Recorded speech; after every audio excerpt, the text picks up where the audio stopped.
And a very good morning to you. It is 7 a.m. and this is Mornings on Sky News. I'm Kamali. And I'm Leah. Thanks for starting your day with us. This is how things are looking.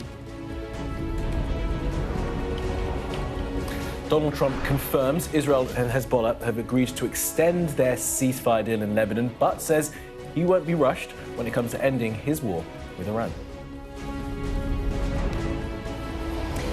The assisted dying bill runs out of road, but supporters are hopeful it will be back this summer. The former British police officer stripped of his citizenship after he expressed his support for President Vladimir Putin. Also today, could ecstasy be used to treat soldiers' PTSD? We'll have a special report.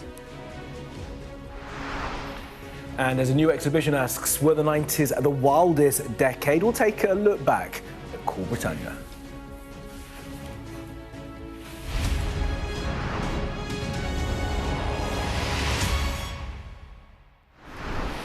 Hello, good morning, and thank you very much for being with us. Now, Donald Trump says that the fragile ceasefire between Israel and Hezbollah in Lebanon is going to be extended by 3 weeks. Yeah, the decision came following talks between ambassadors from Israel and Lebanon at the White House, but crucially, without Hezbollah leaders who opposed the talks. Yeah, the president also admitted that Americans will pay more for fuel for a little while as the Strait of Hormuz remains closed and oil prices remain high, but he insisted he has all the time in the world to make a deal to end his war. Well, here he is speaking at the White House.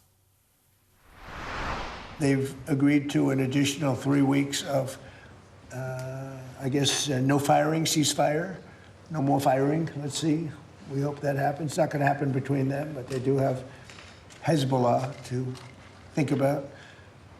And we're going to be working with Lebanon to get things straightened out in that country. I really believe it's something we can do pretty easily. And the peace between Lebanon and Israel, do you think it will happen this year? I think it has a great chance. I mean, you know, they're friends about the same things and they're enemies on the same things, and it has to do with, I guess you could say, a couple of countries, but certainly it's, if you look at Hezbollah, that's where everybody seems to be united against them. So they are both very united in that way. You know, I think there's a very good chance of having peace. Our Middle East correspondent Adam Parsons is in Jerusalem and our international correspondent Diana Magnay is in Beirut. But first to Diana. Diana, just help us understand, because violence is continuing on the ground, isn't it, despite a ceasefire? It is, but not at the same scale, Leah, that it was during the war. Yesterday, the IDF said that it had killed two people who it deemed to be an imminent threat. 5 people were killed on Wednesday, including the Lebanese journalist Amal Khalil. This is the problem with this, the terms of this ceasefire deal, is that anything that Israel deems to be an imminent threat, it claims that it can act in self-defense to destroy it. And so within this yellow line that is their new 10-kilometre line from Israel's northern border, from Lebanon's southern border, in Lebanese territory, they have basically said anything that goes on in here that we deem a threat, we can destroy. And you've got Hezbollah firing the occasional rocket last night at Shtula, one of the northern communities in Israel. Israel says that it destroyed the rocket launcher. And also, at the same time, you've got Israel destroying, bulldozing, razing the towns and villages within that 10-kilometre strip so that people can never imagine going back there. Now, that is, you know, it is the absolute devastation. We went down just a bit north of that supposed yellow line, which is Israel's terminology for it. The villages that we drove through, you know, there's practically nothing left. And that's before Israel has got its bulldozers in and razed to the ground what is remaining. So for the Lebanese government, it is difficult to see Donald Trump talking about peace within the year. You know, no. What needs to happen first is for Israel to stop what it's doing in that occupied territory, to make sure that this ceasefire holds as much as it is. You know, in ceasefires, there are violations. Look at the last one after November 2024. There were more than 4,000 ceasefires, breaches of the ceasefire by Israel within those 15 months before the start of this war.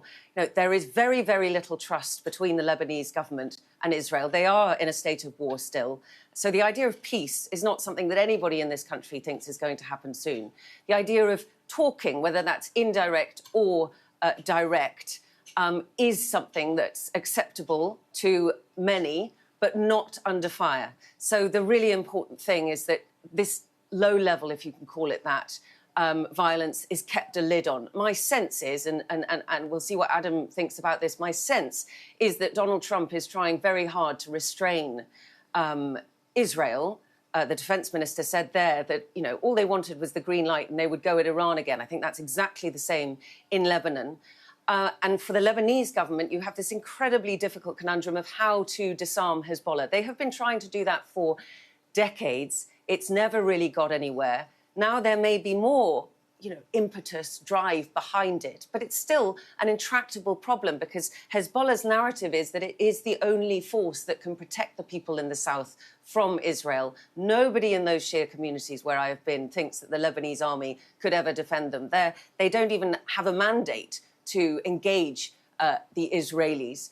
And a lot of people in the army are Shia, so it will be very difficult to see how they actually get to disarm Hezbollah. So there are very, very thorny issues that still have to be, you know, trodden very carefully around. So when Donald Trump says he thinks that he's not going to rush the peace process or a process with Iran, I think that applies here too. OK, Diana, thank you. Diana Magnay there with the latest from Beirut. Thank you for that, Diana. Adam, as Diana said, I wonder what your sense of this is from Jerusalem and what the overall Israeli strategy could actually be. Well, I mean, Diana's absolutely right that on the ground what you see is an awful lot of devastation in southern Lebanon. But if you sort of take a view, Israel's position is that it has no grievance with the Lebanese government. In fact, the Israeli ambassador to the United States yesterday said that Israel and Lebanon were sitting next to each other in a way that they hadn't done for a long time. Israel will always maintain that its grievance is with Hezbollah, and that ultimately, Hezbollah are the people firing rockets into northern Israel, and that is why Israel responds. You talk to Israeli politicians, diplomats, they'll say, well, if Hezbollah stops attacking us, then we don't need to take sort of reprisals, but we need to protect our northern communities. And that's why they have seized this vast amount of land. That's why they're destroying these towns and villages to create this buffer zone. Now, clearly, if you're the Lebanese government, you're the people whose homes have been destroyed, then well, for the government, that is an imposition on their sovereign territory. For the people who live there, it's completely devastating. That's why you have this position of deadlock. And I think that's why there are a few other sort of bits around the edges here that were really interesting. So Israel's ambassador to the UN, when he was asked about the ceasefire, said, well, I don't know, really, that's down to Hezbollah, about whether they're going to break it. And at the same time, if you look at President Trump's words not about Lebanon, but about Iran, he was clear that part of a deal with Iran would be to stop the funding for Hezbollah, and I assume for proxies of the Houthis in Yemen and for Hamas.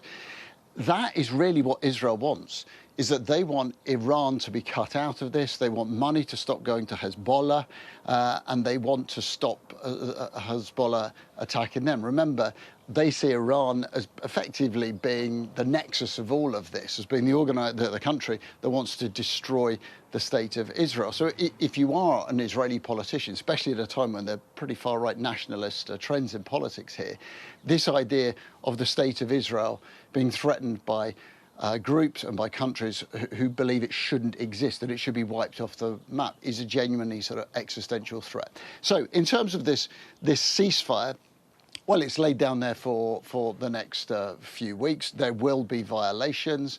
Both sides will claim that the other one is at fault. But I suspect that what we are heading towards is a meeting, or certainly this is what the White House thinks, between Joseph Aoun and Benjamin Netanyahu. And that would be, you know, a genuine diplomatic breakthrough. If you had the leaders of Lebanon and Israel sitting down in a room and talking about what the future might look like. But to use exactly the right word from Diana Magnay just now, it's intractable. You have the Lebanese government, you have Hezbollah, you have a Shia population down in the south that largely supports Hezbollah. You have the rest of the country that does not support Hezbollah. You have a government that can't really manage because of this huge group that's undermining it. And then you have Israel that will not give up its battle with Hezbollah. How exactly you come up with a deal that threads its way through all of that is going to exercise a lot of minds, and yes, is going to take plenty of time. Certainly is. All right. Adam in Jerusalem and Diana, of course, in Beirut. Thanks both more from you guys and the rest of your teams throughout the day. And the situation in the Middle East continues to have a close watch from us here at Sky. Now, Prince Harry paid what was a bit of a surprise visit to Ukraine yesterday, and he urged the United States to honour its obligations in helping Ukraine defend itself against the Russian invasion. Yeah, Donald Trump responded essentially saying Harry is not speaking for the UK. Take a listen. Prince Harry? Yes, sir. How's he doing? How's his wife? Please give her my regards, okay? No, I don't know. I know one thing. Prince Harry is not speaking for the UK. That's for sure. I think I'm speaking for the UK more than Prince Harry. But I appreciate his advice very much. Would you have great invited him advice. to the dinner and to the state visit? Well, I look forward to the dinner. We're having King Charles come. He's a friend of mine. We're really looking forward to it. We've spoken, and we're going to have a great time. I tell you, if I had that ballroom built, it would be filled. I wish we had more seats. Yeah. The king in the ballroom. He's not ready yet. No, it's not. It's interesting, isn't it? Because we're well used to hearing Donald Trump shoot from the hip when he's even in official capacity.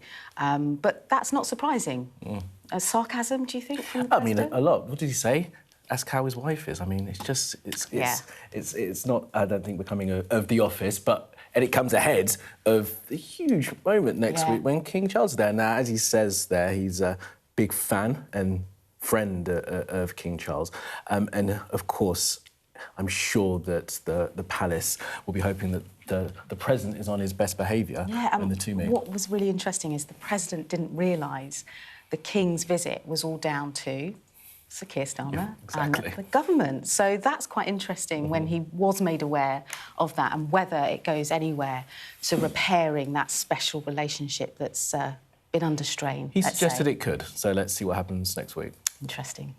Indeed. Let's move on now, and this time to time passing, essentially, on the assisted dying bill. It officially runs out today, almost 17 months after MPs first voted in favour of it. Yeah, MPs passed that private member's bill in June of last year, but it's stalled in the House of Lords and there's no more time in the parliamentary session to debate it. Yeah, the bill would give people over 18 who are terminally ill and in the final 6 months of their life the ability to request assistance from a doctor to die. Now, a poll by YouGov released in June 2025 showed around 75% of people support assisted dying in principle. In June 2025, MPs backed the assisted dying bill in the House of Commons by a majority of 23 votes, so 314 in favour, 291 against. It's taken all of this time to try and get through the Lords, and of course it hasn't, because it's now run out of time. Let's bring in our political correspondent, Rob Powell, for his assessment of where we find ourselves. Rob, morning to you. A long old time, that private member's bill from Kim Leadbeater. So it's run out of time. Is that the end of it?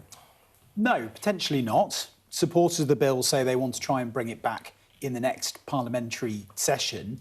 I think it's useful, though, to go into why exactly it is failing, why it's running out of time, because it's not necessarily an accident that it's running out of time, or at least that's not how supporters see it anyway. there have been a lot of attempted changes, amendments in the parliamentary jargon that have been tried to be put through by members of the House of Lords. I think about 1,200. And is that normal, on this. or is it due to the fact that it's such a sensitive issue? It's probably a bit of both. It's not normal. I think it's the most number of amendments that any private member's bill has ever had. The accusation from supporters of the bill is it's, you know, to use the sort of jargony term again, filibustering, basically using parliamentary procedure, because all of those amendments have got to be debated, and because it's a private member's bill, there isn't that much time to debate it. They're basically playing games to try and make sure it doesn't get onto the statute book and become law. I think there may well be a little bit of that. But critics of the bill say, look, this is fundamentally not a safe bill. They don't see it as safe. They point to the views of other independent organisations and medical societies that have concerns about some of the safeguards in there and say it's the job of the Lords to make sure that bills are proper and safe, and we can't send this back until it is safe. So it will fall. What happens next? Well, this is a private member's bill, which basically is one of the few ways that backbenchers can present legislation and bills in the House of Commons. Most of it comes from government initially. And essentially every parliamentary session, they don't literally, but in essence, draw names out of a hat to decide which backbenchers get to put their bills forward. So they will do that again in about a month's time. And supporters of the cause say they've got 200 MPs that would be willing to basically put their name and bring the assisted dying bill back if they got at the top of that ballot. Now, realistically, they would probably need to get number one in that ballot, or at least top three, to get any time to debate this back in the Commons. So you're in this intriguing position where it is essentially luck whether this comes back or not. Even if it did, though, there's nothing necessarily stopping the Lords from doing this exactly again, the same thing again. If they did it again and it fell in 2 sessions, though, you might find supporters trying to use this quite rarely used and arcane bit of legislation called the Parliament Act to basically say the Commons has voted for it, we're the democratically elected House, the Lords keeps holding it up, we can force it through, but that can't happen until it's fallen twice. So you're talking years, basically, before they could do that. OK. Rob, thank you. We appreciate it. Thank you for that, Rob. And at 8:15 this morning, we're going to hear from Kim Leadbitter, who, of course, as we've been saying, brought forward that bill, and get her sense of where all of that work is now ahead of Parliament proroguing and what may well be the case of them bringing it back in the next parliamentary session. Now, a former British Army chief has told Sky News the government must change the law on the party drug MDMA. It's commonly known as ecstasy. This is ahead of a trial using it to treat soldiers with PTSD. Yeah, our science correspondent Thomas Moore has spoken to veterans involved in the therapy about how it could help them with their trauma. Here's his report. Were it not for his dog, Tom would struggle to leave the house. Touch. Good girl. Touch. Yes. 14 years ago, he was shot while serving with the army in Afghanistan. He lost 5.5 pints of blood. But while surgery patched up his physical injuries, he was left with post-traumatic stress disorder. Despite counselling, he suffers flashbacks and intense anxiety. I was waking up with a person in the room holding a rifle, sort of pointing at me, but his face was blurry. In September last year, I ended up breaking my wrist because I tried fighting the person that was in the room and I punched a wall. So I broke my wrist in 2 places. But in Cambridge, there is hope. Get comfortable, we'll do a breathing exercise, and then we will bring in the MDMA. MDMA, or ecstasy, is an illegal psychedelic drug. But in the clinical trial funded by the charity supporting wounded veterans, doctors will combine a dose of medical-grade MDMA with specialist counselling. Early research has shown it has a powerful effect on the brain, reducing fear and increasing compassion and trust. They will feel safer to be able to revisit the traumatic memories, and that will allow them to be able to reprocess them and to try to gain a different narrative of what happened.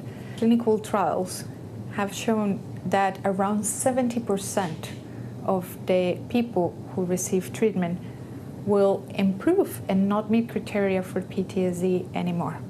Psychedelic drugs are increasingly being tested in a range of mental health conditions when conventional medicines fail. But it's not easy to get a licence from the Home Office. And this former chief of the Defence Staff has told Sky News the controls should be relaxed so trials can be carried out without the red tape and high cost that doctors face now. We hope very much that if we can persuade them to declassify this drug for medicinal purposes, then maybe it'll become a little cheaper. When you see some of these people who are suffering with complex PTSD, your heart goes out to them because they deserve this treatment. And there is a very important moral argument as a nation that we should be pushing forwards to look after them. The Home Office said the government is considering changes to regulations to make research easier on psychedelic drugs, but it won't reclassify them to allow therapeutic use until the medicines watchdog is satisfied they are safe, effective and ready for rollout. Can I have some, please? I'll take some. I'll take whatever it takes. But in the US, President Trump told regulators this month to speed up reviews of psychedelic treatments for PTSD. What is it? Tom is frustrated by the slow pace of research in the UK. America, they're giving funding and supporting it, and they're having really good results. So we shouldn't be so far behind other countries that are doing this. Like our veterans, our emergency services, whoever still needs the same treatment. If it's working elsewhere, it should work here. Tom hopes to be part of the MDMA research, but for now, his life is on hold.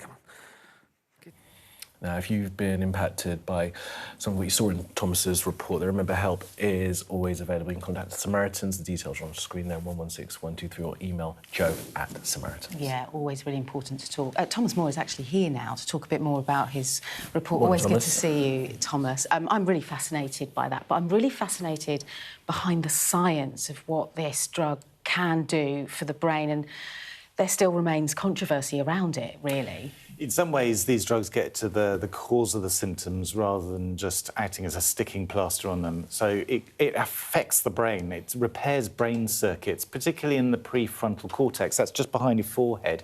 And that's the command centre of the brain, which deals with other regions related to mood, motivation, fear, and so on.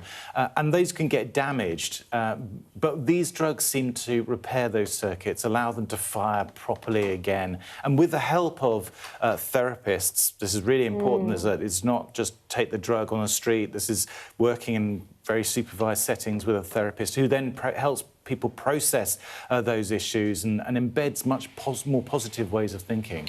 Yeah, and Thomas, I suppose MDMA is one element of this, but there are other drugs out there, the drug psilocybin from magic mushrooms, that people are thinking about as well as the same sort of thing. And those trials are quite well advanced. So there's a company that's very successfully shown that, you know, just 1 or 2 treatments with psilocybin can lead to long-lasting effects in a way that traditional antidepressants don't seem to work. So about 1 in 2 people taking antidepressants, they don't work so well, there's lots of side effects, and when they stop taking them, about 80% of people relapse. But with psychedelics, psilocybin, the effects do seem to be quite pronounced, and it looks like one company is going to go for a drug licence later this year in the States. So a big shift in what was once regarded as, you know, part of the counterculture, now might find medicinal use. Huge moment. Thomas, really appreciate that. We can see your report on our website. Thomas will be back with us later, and we'll see more of that fascinating report. We're also going to speak to someone who is campaigning for MDMA to be used in these trials. OK, to politics now. One story has really dominated the week, hasn't it? The fallout of the Mandelson vetting scandal. We're joined now by Labour's former Minister of State for Europe, Denis McShane. Good morning to you, sir. Good morning. Good morning, Denis. What have you made of this week? Oh, ghastly for Starmer, dreadful for the British government. I don't think in my lifetime, and I've been a student of politics going way in the sense of examining them in the past 100 years, I've ever seen such a fallout between the Prime Minister and the most senior mandarins. I worked in the Foreign Office. I mean, they are the creme de la creme of Whitehall, attacking him openly, letters in the Times, articles in The Guardian, going on radio, going on television, saying that his humiliating dismissal of a respected man called Sir Ollie Robbins, virtually in public, destroying his career, ending his life as a senior civil servant, was just wholly unacceptable.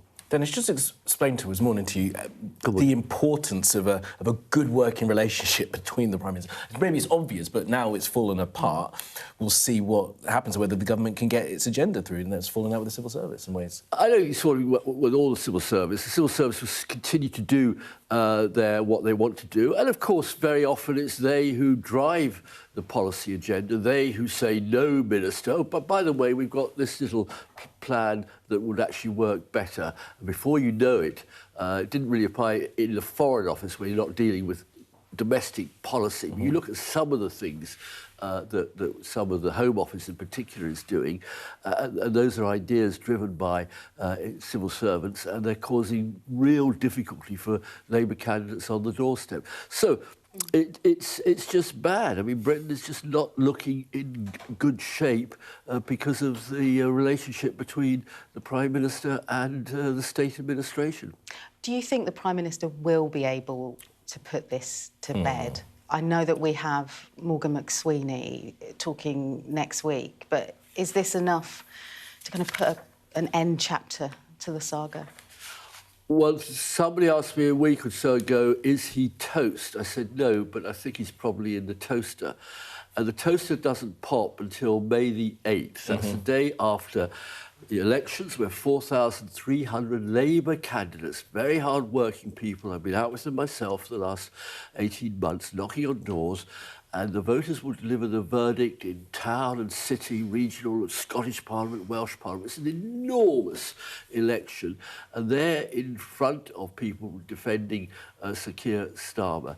Let's wait and see. I hope still, because I don't think Mrs Badenoch, who's tailing just behind Nigel Farage, I don't think that unholy couple, sort of Nigel and Kemi, have really made much of a breakthrough on this. And it is genuinely confusing. The Prime Minister has openly, sincerely confessed he made a mistake in appointing Peter Mandelson, but still it rolls on and on and on. I don't quite know what he's meant to do unless it's to go to the top of Downing Street and jump out of a window. I mean, look, he has made that point, but I wonder if the toaster could pop next week, because there is some suggestion that he may well have misled Parliament, or the accusation misled Parliament again this week, with talk about the pressure that was put on Ollie Robbins. Ollie Robbins said there was loads of pressure, the Prime Minister said there wasn't. Now there are calls for him to go in front of the Privileges Committee. We're going also to see his former chief aide, Morgan McSweeney, who was very close to Peter Mandelson. They were really quite strong friends. And there's, I think, little doubt that Morgan thought Peter should be appointed to the ambassadorship's role, and probably persuaded the Prime Minister. Because don't forget, I mean, Sir Keir Starmer came into politics almost as a retirement job. He was a very senior permanent Under-Secretary of the State Department, the CPS, the Crown Prosecution Service, Director of Public Prosecutions.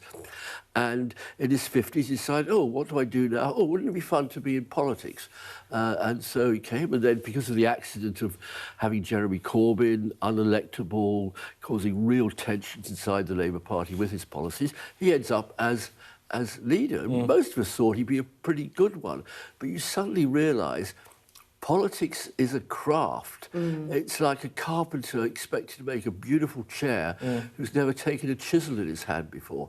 It's Margaret Thatcher or Tony Blair or David Cameron, any of them come out of Oxford, maybe do a law degree, and then they do politics. And that was missing. And so perhaps the Prime Minister doesn't have that sort of fingertip feel for what works and what doesn't. Any of us could have told him, and I like Peter personally, look, this is a man who Tony Blair had to fire twice, who Gordon Brown had to kind of get rid of. Incredible political skills, but just some fatal flaws. And we've got now this amazing story that Jeffrey Epstein was renting flats in London to put young women into to service the British elite. We know he was right into the heart of the royal family. We now know he was right into the heart of the Labour Party. What else? But the Metropolitan Police refused to investigate. What is it about Epstein also that the British establishment just couldn't see a wrong 'un panting desperately down the corridor and shut the door in his face. Yeah, I mean, of course, he denies the criminal allegations against him, and there are some investigations ongoing into those relationships. You say that you could have told him, anyone could have told him that it was a bad decision. I wonder how much responsibility some of you senior Labour people do have for this, then. I wrote it. Because at the time, although there were some eyebrows raised, I think everyone was like, oh, maybe actually it might not be a terrible thing to have him there because he can get on with Trump. Some people might have thought that. Any of us who examine Trump know that he's uncharmable. He's charmless and uncharmable, and that's just the way he works. He wakes up in the morning and does 10 wacky things before breakfast. So the idea that any foreign person, even a charming person like Peter Mandelson, will actually bend him over his little finger. I mean, we've seen today, or last night, President Trump praising up the visit of King Charles. He does have a soft spot for royalty. That's probably a small advantage we have. But other than that, he's done massive tariffs on us, total panic in the steel industry, in other sectors of manufacturing, and he just does it on a whim. Plus, launching this fairly bonkers war, which actually is what frightens me is it's exposed the fact that this famous American military doesn't seem to be able to sort of fight a skin off a rice pudding. I mean, they're given the runaround by a few mullahs in Tehran. They're unable to persuade Mr. Netanyahu to stop killing journalists, to stop invading Lebanon, and just start doing politics instead of warfare. You've never imposed democracy anywhere in the world from the air. If you want to impose democracy, lessons of 1940s, you've got to invade, occupy, destroy, dismantle. We're not going to do that in Iran. We're not going to do that in Lebanon. So I think that Mr. Trump is a problem as a president. And the idea that Peter or anybody, we've got very gifted diplomats, could have charmed him into being a little helpful friend of the UK was always a fantasy. Dennis, appreciate your time this morning. Thank you. Thanks so much for being in. All right.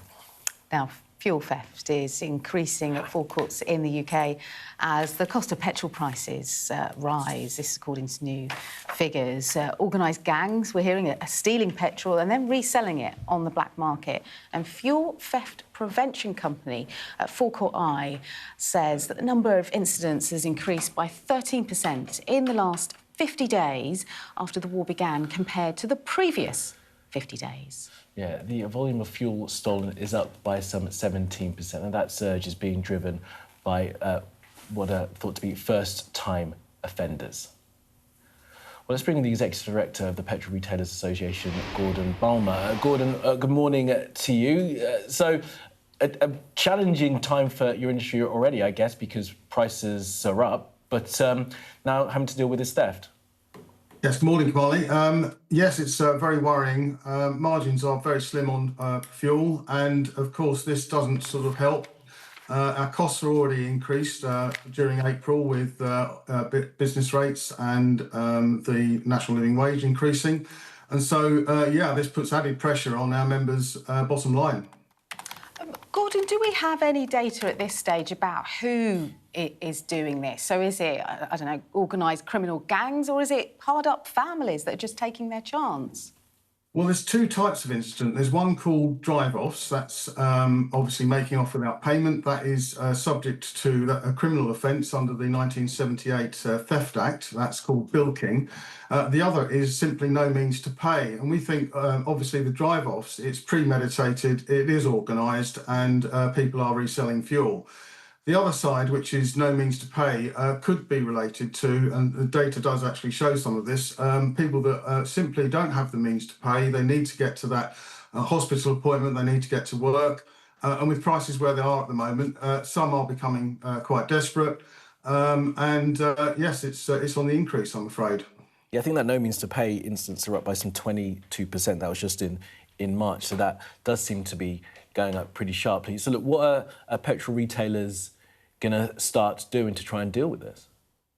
Well, many of employed companies such as Forecourt Eye, there's also others in that sector as well, And they've got automatic number plate recognition systems. They will obviously be extra vigilant to try and prevent this. But it is very worrying. I mean, we're doing everything we can to prevent this, and obviously to work with the police as well to try and reduce this as well. And Gordon, your staff members, they're being abused, are they, at the petrol pumps? How bad is it getting?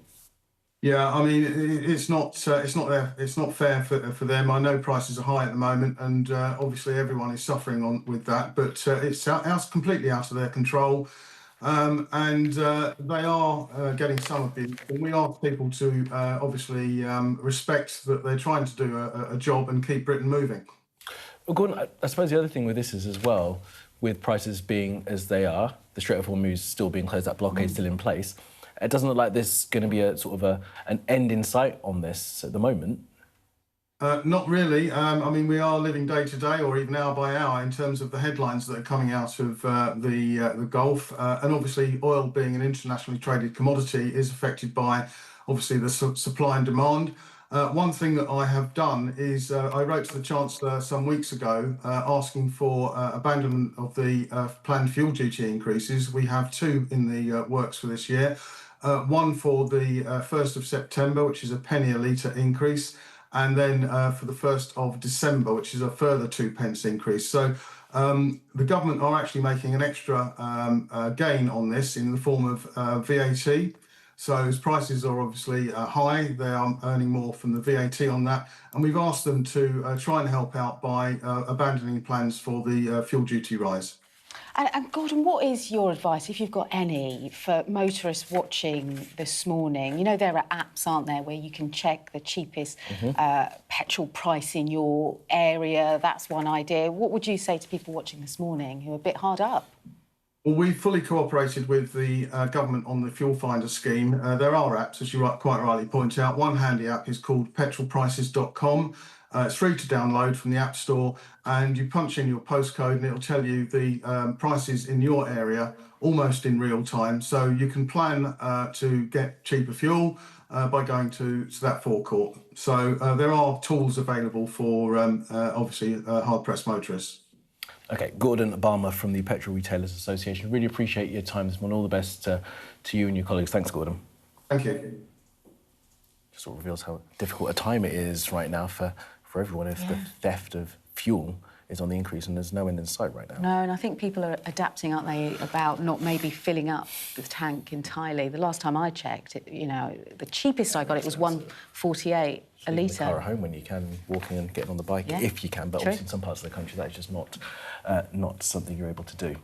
All right, now, she is currently one of the most popular voices in history with a significant following on social media. Dr. Jess Venner is also an award-winning historian from Oxford who's been using her TikTok to share ancient historical expertise with young people and adults alike. Let's take a look.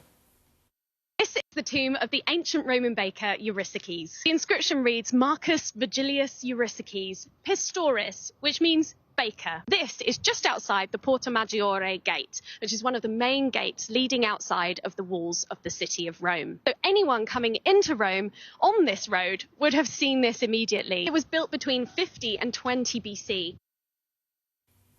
Chuckling to yourself on TikTok. Don't you watch them back? Try not to, no.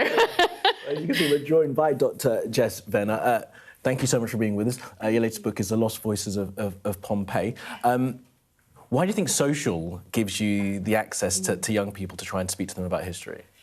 Social media is perfect for storytelling, and I think in history we sort of moved away from storytelling for a little while. It became very insular and academic, and now social media is enabling people to access it in new ways that are accessible and relatable, and I think that's the main thing, that we want to relate to history. It's a very human thing, of course, and that's the beauty of it. Yeah, and Jess, you've built a following of 165,000 followers on TikTok. This is a growing trend.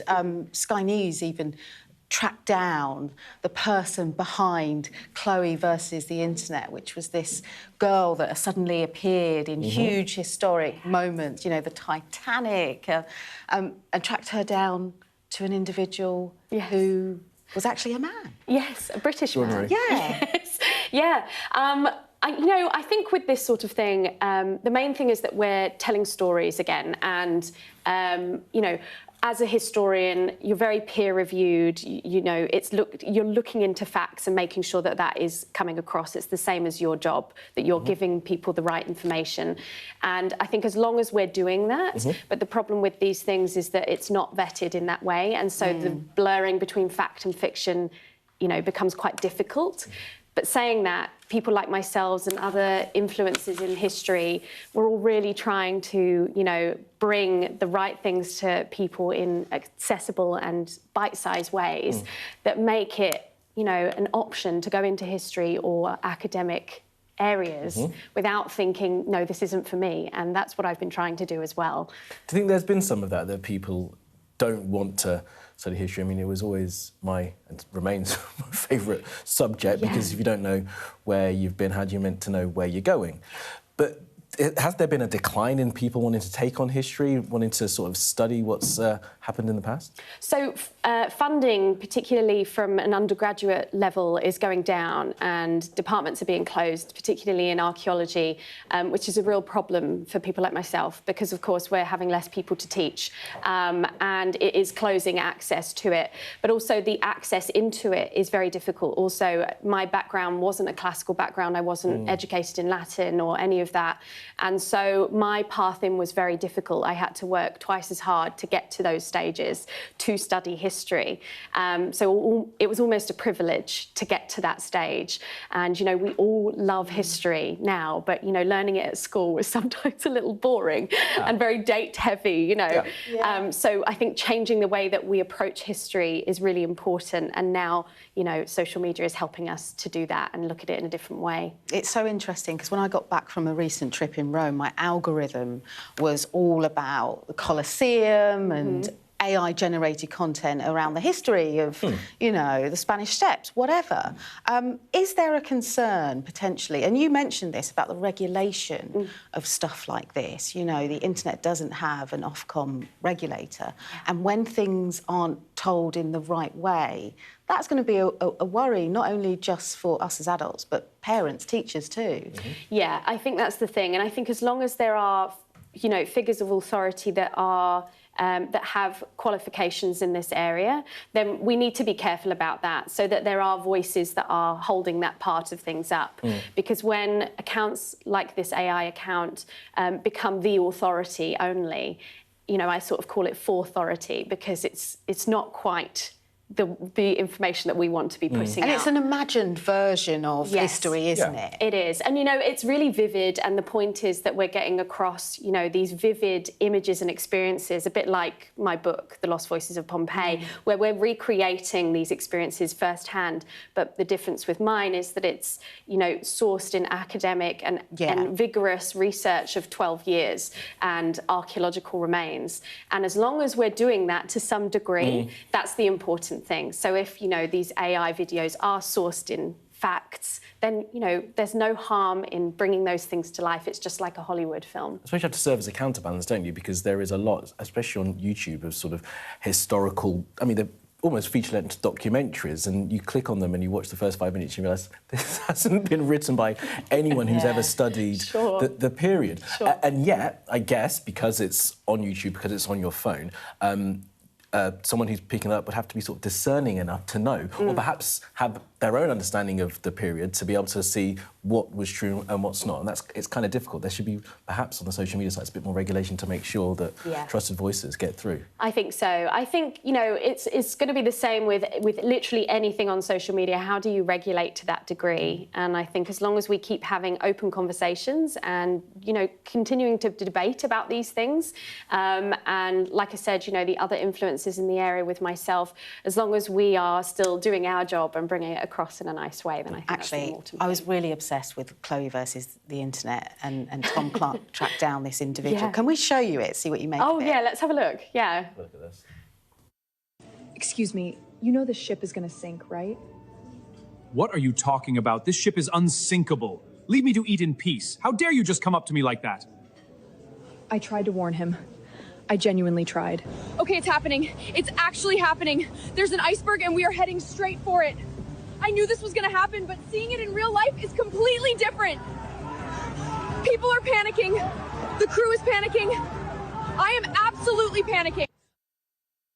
What I'm talking about, it's fascinating. So the conversation after this was people online saying, well, is she real? Is she... Well, she wasn't on the Titanic in 19... No, well, it's not that, but it is Chloe, a real person, creating these AI-generated videos, and there was a fascination with that. But then on the other side, you know, it was bringing to life that moment 100 years ago. I think that's the thing. Is so that the balance. It's exactly, and if it's putting you in that moment and helping you to connect to those people and the disaster, for example, then we're connecting in a very human way, which is history. That is storytelling, and that's really, really positive. As long as it's done in a respectful way, I think that's the main thing. I think some people have had a concern with this Chloe figure being, you know, sexualised as well, and that's a concern also, because, again, we need to take history seriously, and if it's a disaster, it's a serious thing. You know, I wouldn't want to talk about the Pompeii eruption and have, you know, this Chloe figure running around as if it's, you know, some funny event. You know, this is a disaster. She also did the Jurassic period too. She did, yes, yeah. So it's, you know, it's very varied. She's got them on her lap at some point. Yes. I'm not on TikTok enough. You know, yeah, no, exactly. But, you know, I think there's some positives to it, but there's some concerns also. Look, as you said, some people at school found history boring. I guess they would find that history more riveting. Yes, entertaining. You mentioned Pompeii a couple of times, so let's talk a little bit about your book. Something, I think it's outside your book, but something I discovered as well about Pompeii was they seem to have picked up found a new weapon that may have been used by the Romans. Have you seen this thing about the polybolos, the Roman machine gun apparently was used during the time in Pompeii as well? No? Oh my goodness, this is news to me. When did this happen? Someone needs to be reported. Yeah, I know right about the Roman machine guns. But look, the point is we're constantly learning new things about Pompeii as we do more excavations. Exactly, and the excavations of recent years are doing a fantastic job of focusing on working poor people and bringing out the experiences of the enslaved in particular. And it's really, really important that we start doing that, because previously we were just focusing on the beautiful villas with the you know, glamorous mosaics and things like that, the elite experiences, and they would literally throw away working environments. They would throw away skeletons if it wasn't interesting to them. And so now we're taking it really seriously, and we're not treasure hunting, we're focusing on bringing out those various diverse stories. Yes. Well, well worth checking out your videos on TikTok. Yes, thank you. What's your handle? And Instagram as well, Life in the Past Lane _ Thank you, Jess. Thank you, Doc. Thank you very so much. much. Thank you. All right, I think let's take a look at the weather, shall we? Yes. Dinner under the stars tonight? That reminds me of our travel insurance. You mean All Clear Skies? All Clear Travel Insurance sponsors Sky News Weather. Well, the weather will stay very quiet to end the week, but we could see a little more cloud over the weekend. However, there's no significant rainfall in the forecast. It's a chilly start to the day, but there's plenty of sunshine over western parts of the country. Low cloud, mist and fog over central and eastern areas will burn off in the sunshine, and by the middle of the day there'll be sunny skies for everyone. Temperatures will reach the mid to late teens Celsius, which is a little above average for the time of year, and winds will be light for most, although the southwest will remain rather breezy. All Clear Travel Insurance proudly sponsors Sky News Weather. Delighted to see Jackie has joined us. Morning to you, Jackie, to look ahead to the weekend sport. Well, the last time I sat in this seat, Arsenal were top of the league. They were there for 209 days. He's looking at me. And now they're not. So they have been hunted down by Manchester City. So we're talking about that and what's going to happen possibly this weekend, because it's also FA Cup weekend, which City are very much involved in, playing the team that knocked Arsenal out of the FA Cup. So we'll be just looking at the sort of ramifications. There's also huge relegation battles going on, really important matches this weekend. And, you know, I'm not a huge fan of American football, but it was the NFL first day of the draft last night. And it's interesting because of the human interest stories involved in that. You know, the fact that someone goes from college student to potential multimillionaire in the space of a few hours. So nice all deal. to come. You're very good. Stay with us.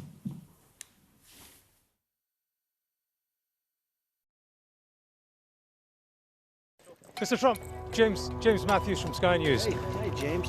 I'm James Matthews, and I'm Sky's US correspondent, based here in Washington, D.C. Mr. President, what will you say next to Benjamin Netanyahu? In June 2009, did you stay at the apartment in Manhattan of Jeffrey Epstein?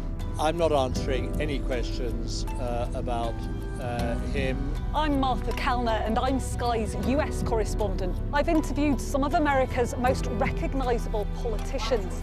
Should the Defence Secretary and the Vice... Wait, what country are you from? The UK. Okay, we don't give a crap about your opinion and your reporting. Mr Walker, you're anti-abortion, but 2 women say that you paid for their abortions.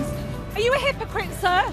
Connor, what did you say to the president? What did you say? We had a great meeting. He was a great man. I'm David Blevins, one of Sky's US correspondents, based in Washington, D.C. David Blevins from Sky News. Fire chiefs say that they're really stretched to the limit and running out of water. What have you got to say to that? I've witnessed the remarkable passion for politics here. Why only in America? Why is this American exceptionalism? I just want to understand why you do not think that guns are the problem. Why is this just an American problem? The anger too, and the division. Where are you from? From Sky News, UK. Yeah. Back up. Mr. Navarro, can you I'm allowed to ask questions, aren't I? I'm Mark Stone, and I'm Sky's US correspondent, based here in Washington, D.C. Vladimir Putin calls you outstanding, Mr. Musk. Has your ego and ignorance, sir, cost Ukrainian lives? David Cameron needs to worry about his own country, and frankly, he can kiss my ass. Mr. Patel, did you endanger public safety when you said the killer was in custody? Free wherever you get your news. What words do you have for Harry Dunn's family today? Have a nice day. Do you fear a 4th indictment? The best thing about being a Sky News journalist? They call him the king of the jungle. Being a Sky News journalist. Yusra Al-Baghir has this report, and this is what's left of it. As a woman of colour, how did the Harris campaign speak to you? People risk their lives to speak to us for this report. Mr. Zuma, Sky News. We're trying to see as much as we can. What's the best thing about being a Sky News presenter? Perfect.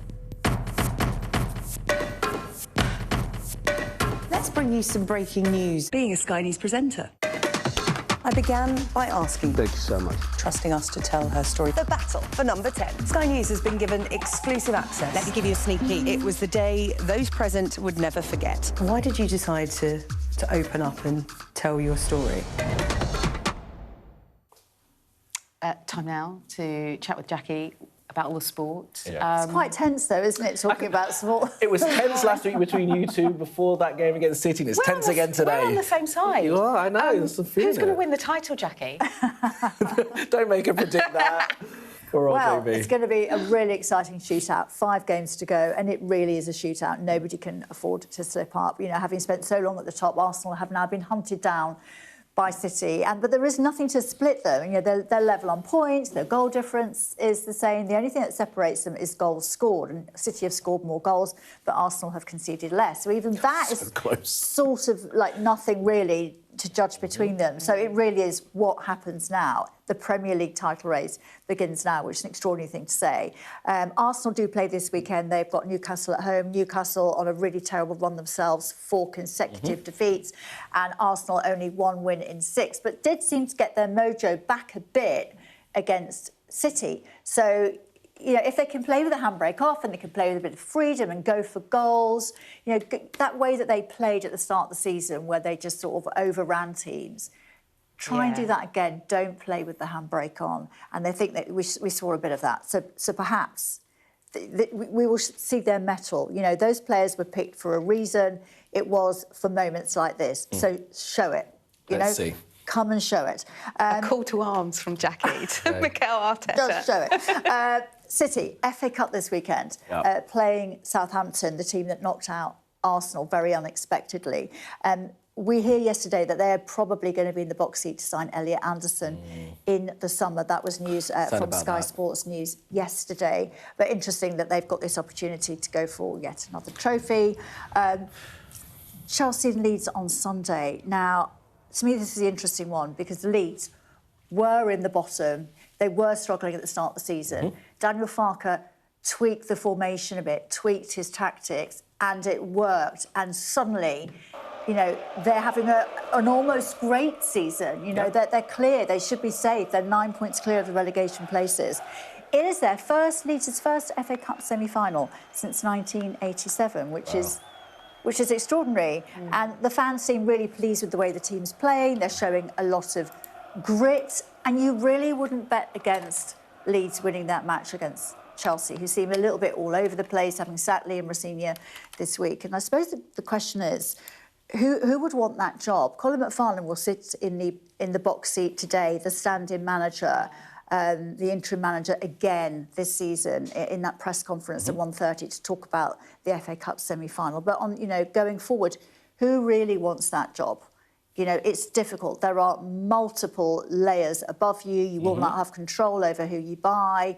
You will be a coach. You won't be a manager. I mean, they're saying that Andoni Iraola is the favourite because he's available and he knows the Premier League and he would understand that job. But honestly, would he really want that job?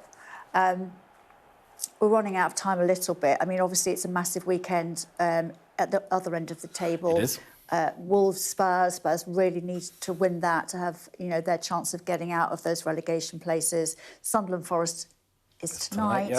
West Ham, Everton, again, very difficult match for West Ham. But what I wanted to talk about, apart from the fact that Premier League darts, Luke Littler won last night and has closed the gap at the top of the table. But the NFL draft, I'm not a huge fan of NFL, but I find it interesting the stories involved. Now, last night was the first picks. So the draft lasts 3 days where they pick the college students, the college players to sign up for the teams.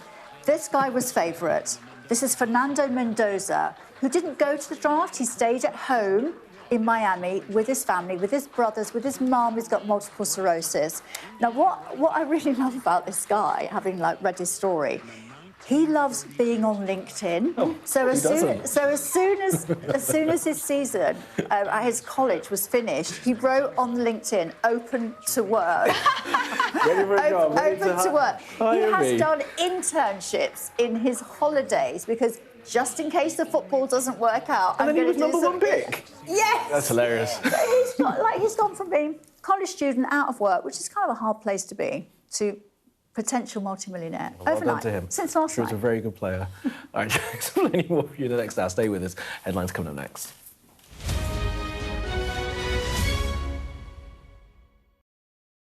I urge you not to look away.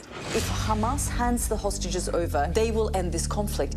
The world has been watching. Good to see you again. How are you? Did she say how he was? The conditions are awful. The jets were ordered to come back. Historic day here today. How will you respond if India does launch airstrikes? They will be allowed to war. I'm just going to put some body armor on. I'm Yalda Hakim.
Hi there and a very good morning. It is 8 a.m. and this is Mornings here on Sky News. I'm Kamali. And I'm Leah. Thanks for starting your day with us. This is how things are looking. Donald Trump confirms Israel and Hezbollah have agreed to extend their ceasefire in Lebanon, but says he won't be rushed into ending his war with Iran. The assisted dying bill runs out of road, but supporters are hopeful it will be back this summer. A former British police officer stripped of his citizenship after expressing support for Vladimir Putin. Also today, could ecstasy be used to treat soldiers' PTSD? We have a special report for you. And as a new exhibition asks, were the 90s the wildest of decades? We look back at Cool Britannia.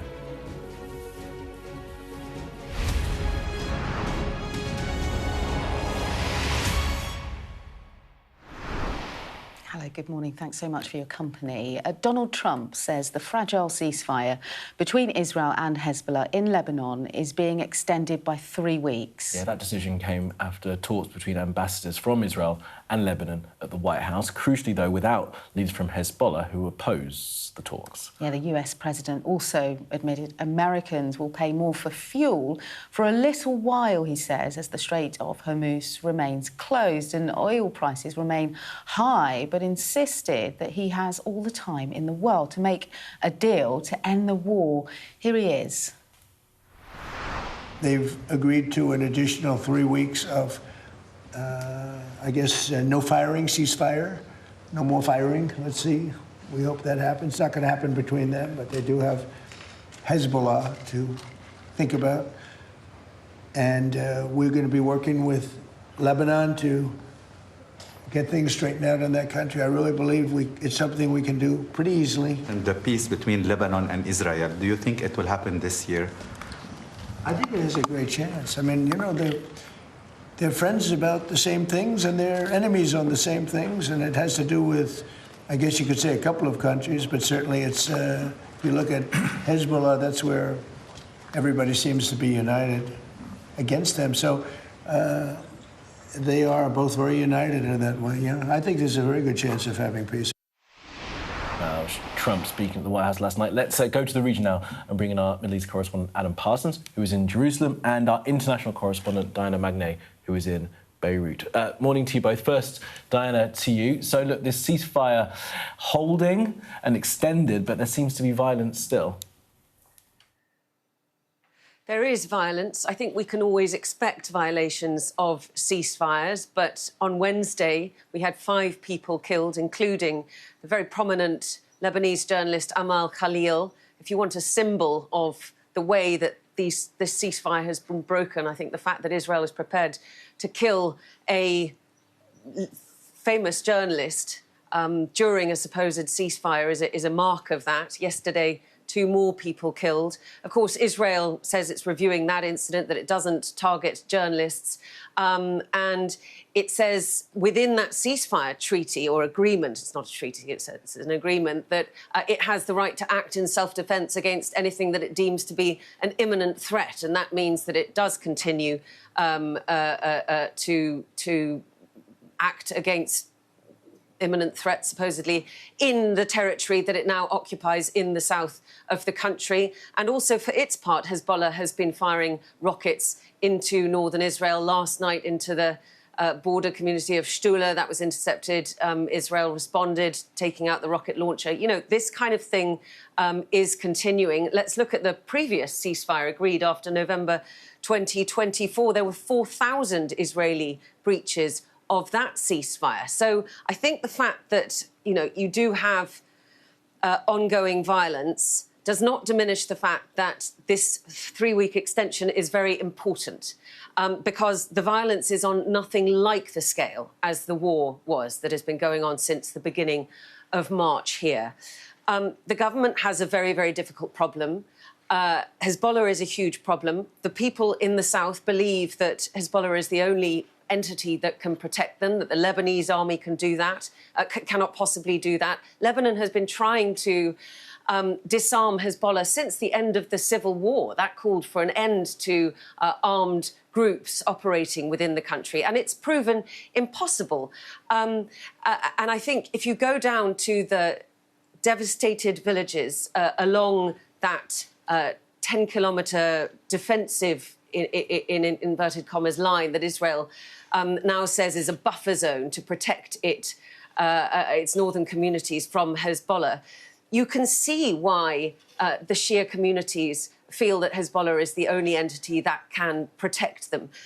You know, there is unbelievable devastation down there, and people aren't able to go back to their homes within this buffer zone, within the occupied territory, because Israel is bulldozing and destroying those villages. So for the Lebanese state to move forward with any kind of negotiations, they need to see Israel stopping the sort of razing of the villages down there. They need to see Israeli troops withdraw from this area. If you talk to Shia communities, they believe that this isn't about protecting the northern communities for Israel. This is actually about expansion. This is about settling that border area in the same way as they have carved up the West Bank. They look at Gaza. They say they've established a yellow line there which has eaten up 50% of territory in Gaza.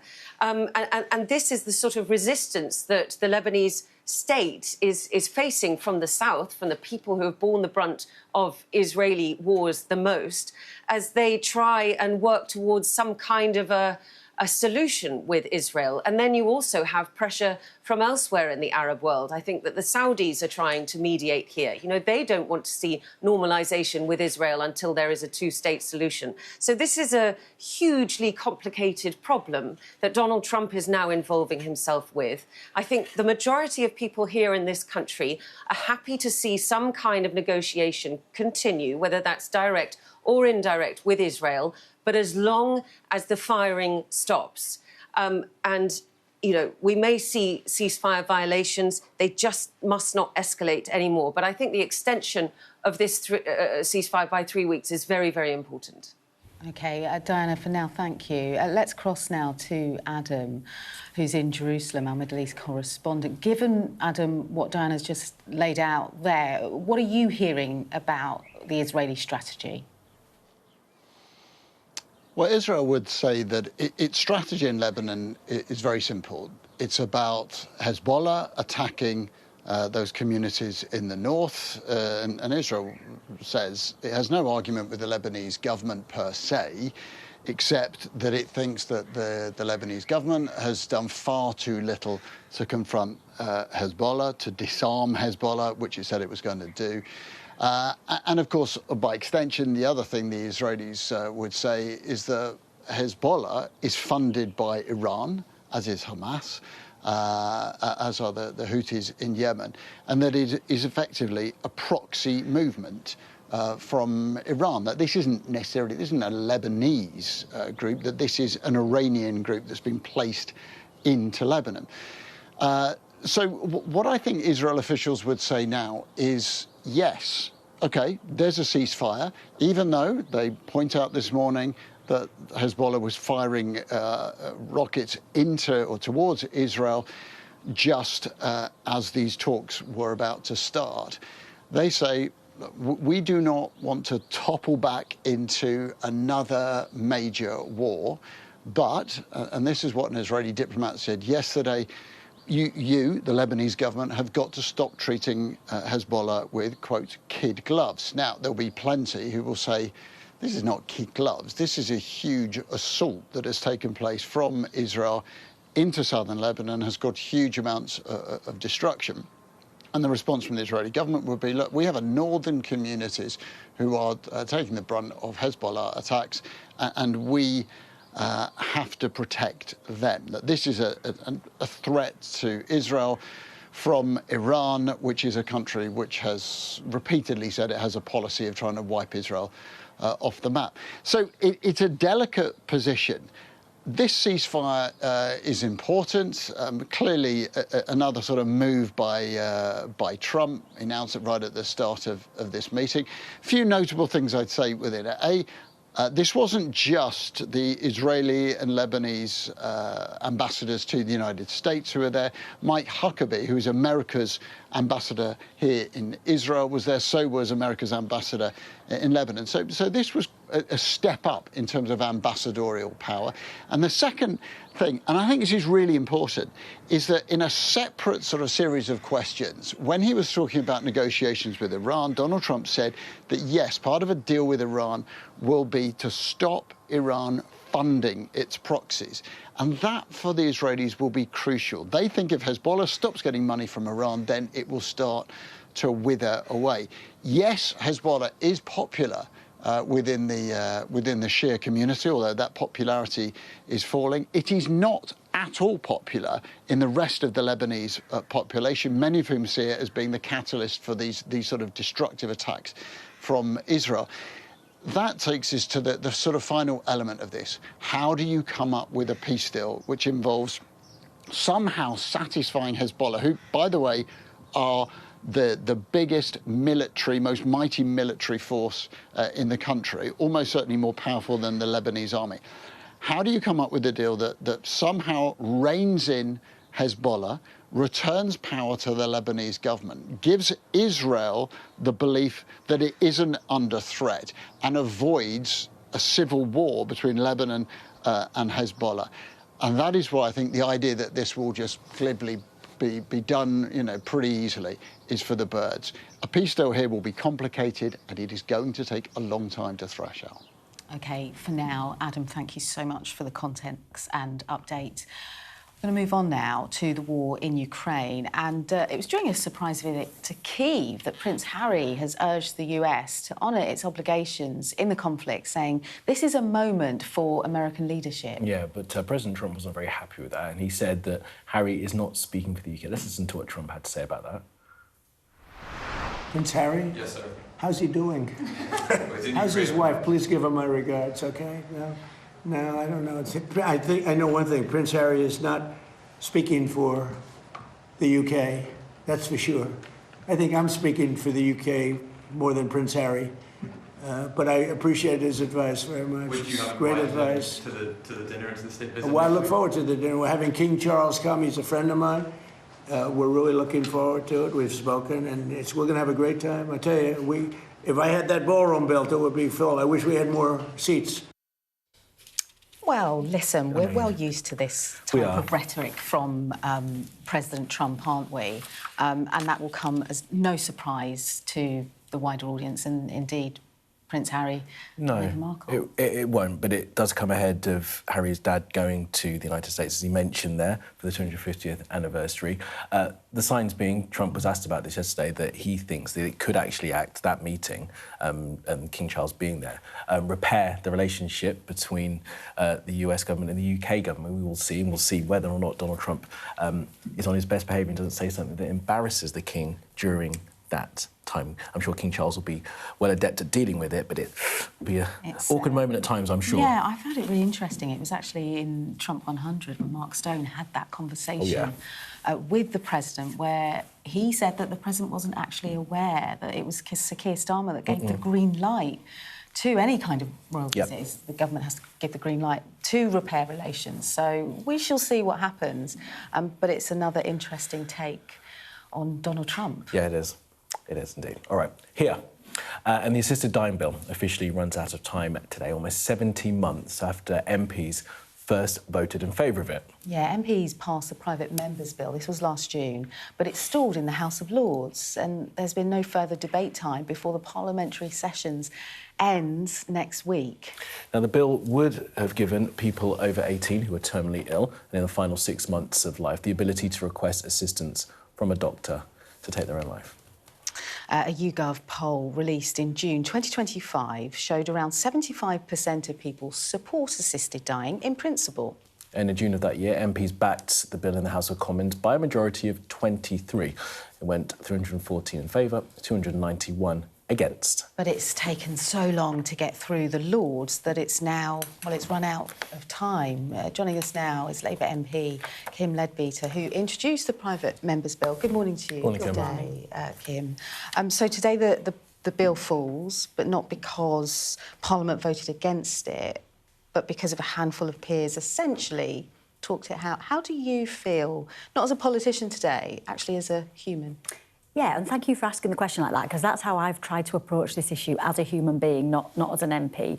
I'm a mixture of really sad, really upset, really disappointed, but also a little bit angry as well that we've got to this point when we have a piece of legislation that democratically elected members of Parliament have voted for after a significant amount of debate and scrutiny. And then we've sent that bill to the House of Lords, and I've got a huge amount of respect for the expertise and the knowledge and experience in the House of Lords. But instead of scrutinising and refining the bill, we've sadly seen a small number of peers who have talked the bill out, essentially, meaning it will fall. And what that means is for terminally ill people who all they're asking for is choice, compassion and dignity in their dying days, they won't have that choice this time around. And that is really upsetting. I've spent a lot of time with those families. I have literally thousands of emails and letters from people who are saying, we just want the choice. And for anybody who wouldn't want to make that choice, they don't have to. But at the moment, the safeguards are just not sufficient. We have people taking their own lives. We have people who've got the inequity of being able to go to Switzerland, to Dignitas, which is often presented as an easy option. It's not easy. It's traumatising in its own way. Families then face potential prosecutions. We've also got, and I've heard many of these stories, people who have had horrible, painful, traumatic deaths, even with good care, because there are some horrible, nasty cancers that can't be treated well in those final few weeks of life. And I think as legislators, we have a duty to do something about that. We've put this legal framework in place with multiple safeguards throughout the bill, and it is a robust process. The other criticism sometimes I get is, Kim, you've made this too difficult for somebody who's dying to go through all these different stages. But I just think we've got a duty to fix that situation. And as you've said, the polling is very clear on this. The public support a change in the law. And now, of course, the House of Lords is a revising chamber. We can talk about its process and its role in all of this, but you'll know that some of even your Labour colleagues in the upper house aren't comfortable with the bill, aren't trying to talk it out, but just don't think it's safe. Luciana Berger, for one, who says that there are no royal colleges that attest to the bill's safety. We don't need to relitigate it all here, but you'll see that there were some reasoned arguments out there. It wasn't just peers just trying to put a block in there. There were some people there who just genuinely didn't think it was safe enough. Yeah, I mean, we've seen some really good debate, don't get me wrong, but we've also seen a lot of repetitious debate from people, sadly, who I think are just fundamentally opposed to a change in the law. Sometimes that's because of deeply held religious beliefs, of which I am very respectful. But if you said to some of those colleagues, is there any version of this bill you would vote for? I think the answer would be no. And I think, you know, people should be honest about that, which is absolutely fine again. But when there's a small number of, again, unelected peers who are trying to put their views and their opinions on other people, I just think that's democratically wrong, and I think it's morally wrong. And certainly a lot of MPs are very upset about that, because they took this really seriously. You know, they engaged with their constituents, they held sessions in their constituencies, listened to the different views and opinions, you know, and really wrestled with it. I spent hours in my office speaking to colleagues about the issue. And then also the engagement from civil servants has been outstanding. There's a lot of talk about civil servants at the moment. You know, Department for Health and Social Care, the Ministry of Justice, the official people who draft legislation. Hours and hours of work has gone into this bill. So I reject the assertion that there's anything wrong with the bill. You might disagree with the principle, and you're entitled to do that. Rural colleges don't think it's safe, do they? There's a real mixture of opinions within medical professions, and we've got medical colleagues in the House of Lords, like Dr Claire Gerarda, who is very supportive of a change in the law. We had doctors in the House of Commons, Simon Offer, Peter Prinsley. You know, because of their medical background, they really do support a change in the law. And I'm respectful, again, of that range of opinions. But it's just very sad that this is where we've got to. So what do you say today, then, for someone who is terminally ill, who's been following the bill, campaigning for it even? What's your message? Well, we will go again. I mean, we will go again. Yeah, the issue is not going away. There's a very clear direction of travel around the world. And as you've said again from the polling, that this is what the public want. The public just want the choice. And it is choice. It's a bit like gay marriage, isn't it? Marry who you want to marry, love who you want to love. It's nothing to do with anybody else. Yes, we have to give this choice safely, and I firmly believe the bill does that. But I believe there's a number of MPs who would, well, I know there are a number of MPs who would bring the legislation back, and we will go through the process again. And eventually the law will change. So to those terminally ill adults out there who I've spoken to this week, please don't give up hope. I feel so sad that that hope has been taken away from you today, but please don't give up hope. But again, you know, I heard people this week, terminally ill people, saying, this is too late for me now. I thought it's just heartbreaking to hear those stories. And that's why I just really struggle to understand why we can't do the compassionate thing, we can't do the right thing. Procedurally, without going too much into the weeds, does it have to go through the entire process again? I mean, the first thing you need to get is someone drawn at the top of the ballot to be able to, and willing to put it back as another motion. And then do you have to go through the whole procedure again? Well, you kind of would and you kind of wouldn't. The work has been done on the bill, so the bill is now there. You're not starting from scratch. The bill is now written, it's drafted, it's had all those months and months of work gone into it. So we would need an MP who would be taking that bill forward again. We would have debate in the Commons, but it wouldn't need the rigorous debate and scrutiny that we had. And then it would go back to the Lords, and the Lords can then amend it. But what they can't do is block it. And I think that's absolutely the right thing. Interesting. OK. All right. Kim, just while we have you as well, and just onto another topic, it's 10 years since the sad death of your sister.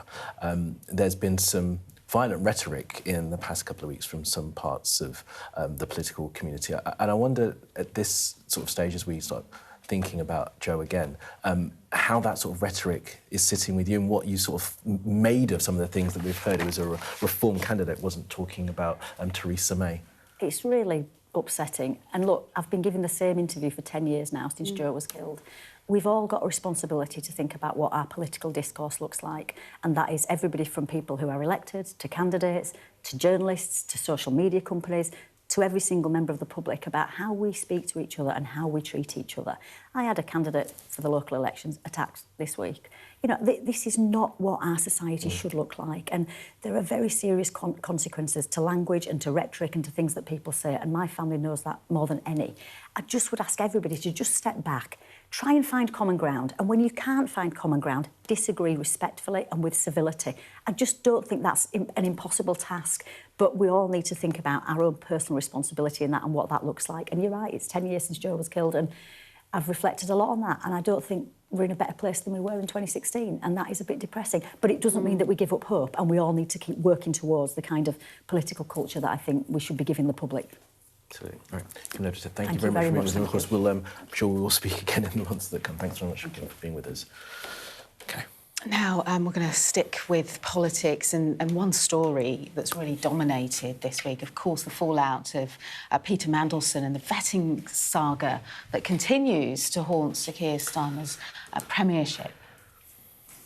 All right, let's bring in our political correspondent, Rob Powell, for a bit more of this. Rob, I might get you to reflect on a bit of what we heard from Kim Levitt in a moment, but first let's do the Mandelson stuff.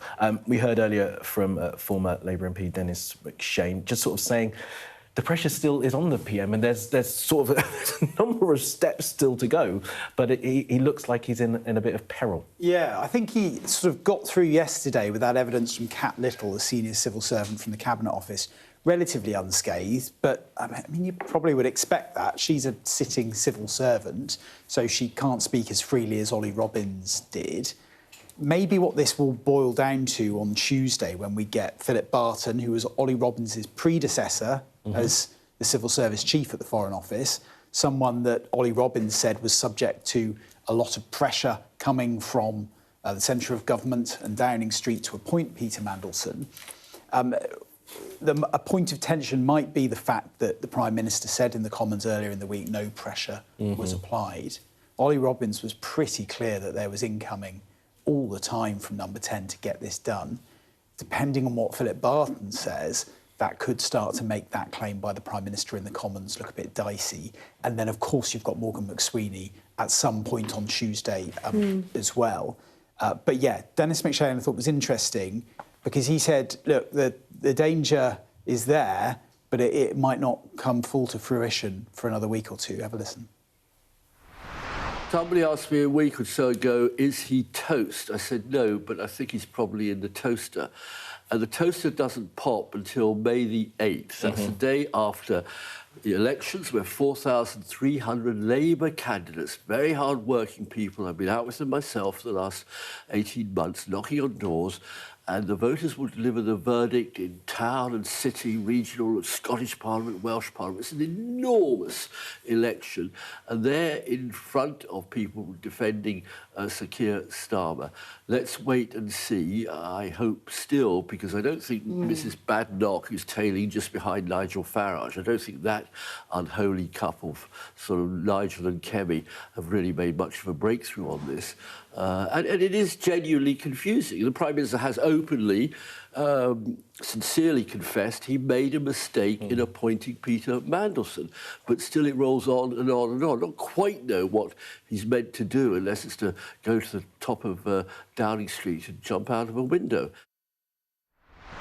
Well, Dennis McShane speaking to us about 7:15. Always interesting to hear from Dennis McShane, of course, but normally at that time we're speaking to a member of the government. And for some reason this week they told us for the first time in a long time that I can remember Friday that no one was available. Yeah, they're not always. I mean, you do usually get someone from the government on in the morning, don't you?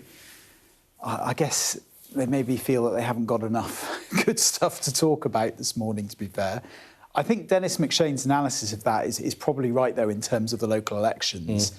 It doesn't feel like there's anything brewing in the kind of coming week or 10 days in terms of Starmer leadership or whatever. But I think when you look back over the last 2 weeks since that revelation about Mandelson failing security vetting, it felt like Starmer and his premiership, if not improving, was at least stabilising. Some of that might be down to events in the Middle East taking over and him having a focus on sort of international affairs rather than domestic strife. But what that Mandelson story has done is just suck away any of that progress, I think. It's destabilised him once again. I think it's sucked his political energy from him. And what that means is not necessarily he gets toppled right now, but it just means he's even worse equipped to deal with what could be happening after May the 7th. And I think so, to use Dennis McShane's phrase, I think, he's not toast, but he's in the toaster. He's in the toaster. And that toaster probably popped. They pulled it down, it's started. OK, let's leave the toast for another day. Rob, thank you very much. Thanks so much, Rob. See you soon. Well, after the break here on Mornings, we're going to be talking about MDMA. It's therapy for soldiers with PTSD and its potential to treat trauma. Stay with us.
A former British Army chief has told Sky News the government must change the law on the party drug MDMA, commonly known as ecstasy, ahead of a trial using it to treat soldiers with PTSD. Yeah, our science correspondent Thomas Moore spoke to veterans involved in the trial and asked how it could help them treat their trauma. Here's his report. Were it not for his dog, Tom would struggle to leave the house. Touch. Good girl. Touch. Yes. 14 years ago, he was shot while serving with the army in Afghanistan. He lost 5.5 pints of blood. But while surgery patched up his physical injuries, he was left with post-traumatic stress disorder. Despite counselling, he suffers flashbacks and intense anxiety. I was waking up with a person in the room holding a rifle, sort of pointing at me, but his face was blurry. In September last year, I ended up breaking my wrist because I tried fighting the person that was in the room and I punched a wall. So I broke my wrist in 2 places. But in Cambridge, there is hope. Get comfortable, we'll do a breathing exercise, and then we will bring in the MDMA. MDMA, or ecstasy, is an illegal psychedelic drug. But in the clinical trial funded by the charity supporting wounded veterans, doctors will combine a dose of medical-grade MDMA with specialist counselling. Early research has shown it has a powerful effect on the brain, reducing fear and increasing compassion and trust. They will feel safer to be able to revisit the traumatic memories, and that will allow them to be able to reprocess them and to try to gain a different narrative of what happened. Clinical trials have shown that around 70% of the people who receive treatment will improve and not meet criteria for PTSD anymore. Psychedelic drugs are increasingly being tested in a range of mental health conditions when conventional medicines fail. But it's not easy to get a licence from the Home Office. And this former chief of the Defence Staff has told Sky News the controls should be relaxed so trials can be carried out without the red tape and high cost that doctors face now. We hope very much that if we can persuade them to declassify this drug for medicinal purposes, then maybe it'll become a little cheaper. When you see some of these people who are suffering with complex PTSD, your heart goes out to them because they deserve this treatment. And there is a very important moral argument as a nation that we should be pushing forwards to look after them. The Home Office said the government is considering changes to regulations to make research easier on psychedelic drugs, but it won't reclassify them to allow therapeutic use until the medicines watchdog is satisfied they are safe, effective and ready for rollout. Can I have some, please? I'll take some. I'll take whatever it takes. But in the US, President Trump told regulators this month to speed up reviews of psychedelic treatments for PTSD. What is it? Tom is frustrated by the slow pace of research in the UK.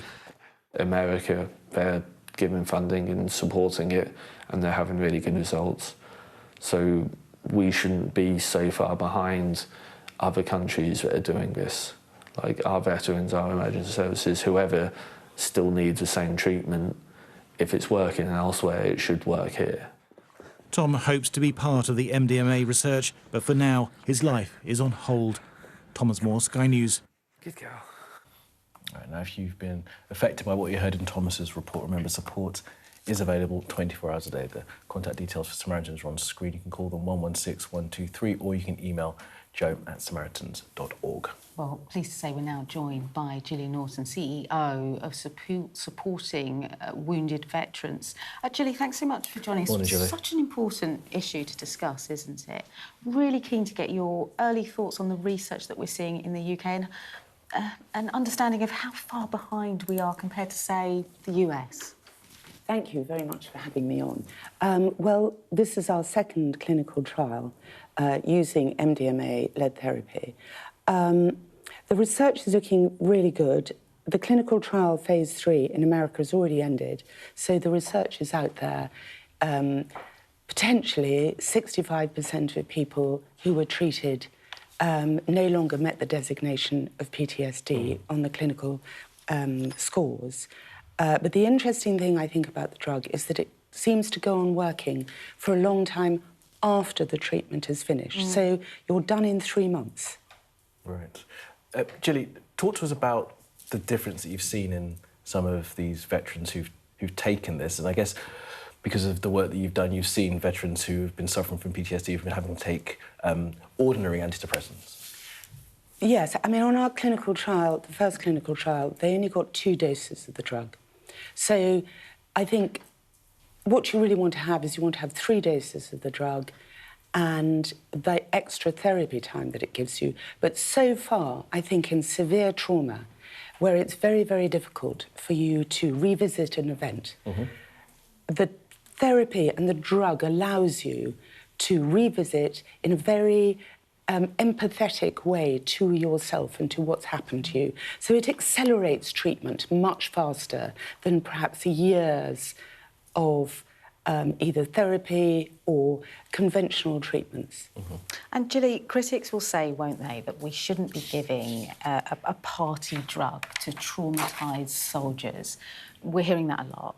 What's your response to it? Well, didn't start out as a party drug. It started out as a treatment and was then hijacked by the party scene. And it needs to come back into treatment. It needs to have clinical trials and more research. It isn't a party drug. I mean, it is a party drug, but that's not really its original use. Reflect on the sort of the changing attitude, I guess, to drugs. Because if you think about MDMA, you think about ketamine, even psilocybin and these other drugs. Obviously, they're drugs that are being used for a purpose. Then, as you say, they enter into counterculture party scenes. And now, I guess, politicians, who are the ones allowing this, are saying that we can start thinking about them in a different way. I think it would be very helpful if politicians would accelerate for trials and treatment the use of the drug as a Schedule 2 drug. It shouldn't be a Schedule 1 drug. I think if it's shown that it works so well, there shouldn't be this stigma simply because it's called a psychedelic. It really should be called an empathogen or something else to remove that stigma. So if there was a change in the law, how soon would the drug be made available to veterans, and how soon could they benefit? If we're looking at a timeline, an ideal timeline. Well, I think veterans are already going abroad voting with their feet and going abroad and getting the treatment illegally in places where they're not screened and there's no therapy. So I think if the government would accept the clinical trials in the States, if it would accept the clinical trial that we have asked for at Cambridge and which we're having to raise so much money for as a charity, it could be available in a couple of years. Talk to us about the costs, because there seems to be a cost implication in all of this, isn't there? So tell us about the differential that people are having to face between, buying it illegally and then the use of it in clinical trials. Well, if you buy it illegally, it costs you nearly nothing. In a clinical trial, the clinical trial's costing us 1.9 million. Wow. Which, of course, is normal for clinical trials, but it's a lot for a charity to raise.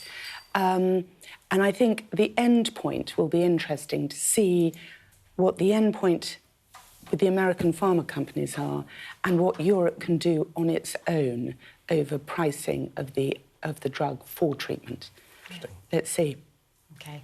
Gilly, thanks so much for your time. Thank you so much. And all the best and all the work. Thanks so much for being with us, Gilly.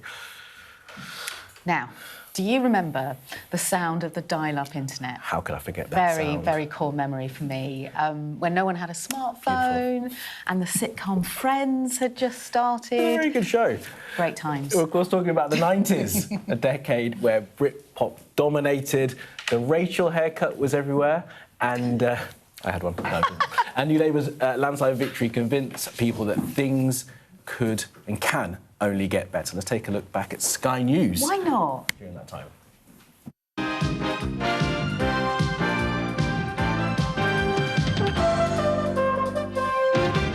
And behind the glamour of modelling, a tale of hard work and exploitation.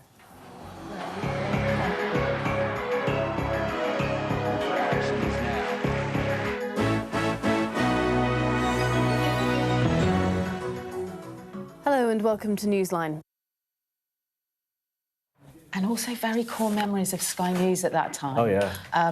Anyway, it gets you feeling a bit misty-eyed. Maybe, yes. Maybe? I don't know. Penny Smith's haircut. nice. She looks great. There's an exhibition, isn't there, at the Barbican, and it takes a look at the cultural landscape of 1996 at the height of Cool Britannia. As you can see, Dominic Morhan, curator of that exhibition, is with us today.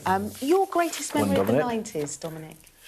I think 1996 was definitely the apex of the 1990s, and I was a journalist on The Sun, just joined at that point, and I was getting sent to Oasis at Nebworth, Oasis at Main Road, witnessed the birth of the Spice Girls, and obviously Tony Blair in the slipstream coming through, and elected the following year. So I think Oasis at Nebworth, I think, was the peak of 96 because it was kind of club culture and alternative music culture coming together, because the Prodigy and the Chemical Brothers supported Oasis at that concert. So, and the tickets were £22.50. You're joking. No dynamic pricing in 96. You wouldn't get a round of drinks at a concert for that, no. And 96, of course, was Euro 96 as well, which lives long in my memory, the Three Lions and stuff. I mean, you say 90s were the coolest decade and that was the coolest year. I mean, I'm sure that some years would try and quibble with that. I'm trying to think of some, maybe in the 60s, that were pretty cool years. 66, 67, I mean, and that's quite an interesting parallel. Is you got 1966 when England won the World Cup to 1996 is 30 years, and now we're 30 years on from that.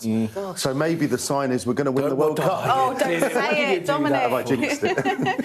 So tell us a bit more about the exhibition, what people can expect to see, and a walk down memory lane. Yeah, so it's been amazing, the cooperation that I've had. So Mel B has actually, from the Spice, has actually given me one of her cat suits that she wore at the Brit Awards actually in 1997, which is incredible, with a personal message from her. And there's quite a lot of...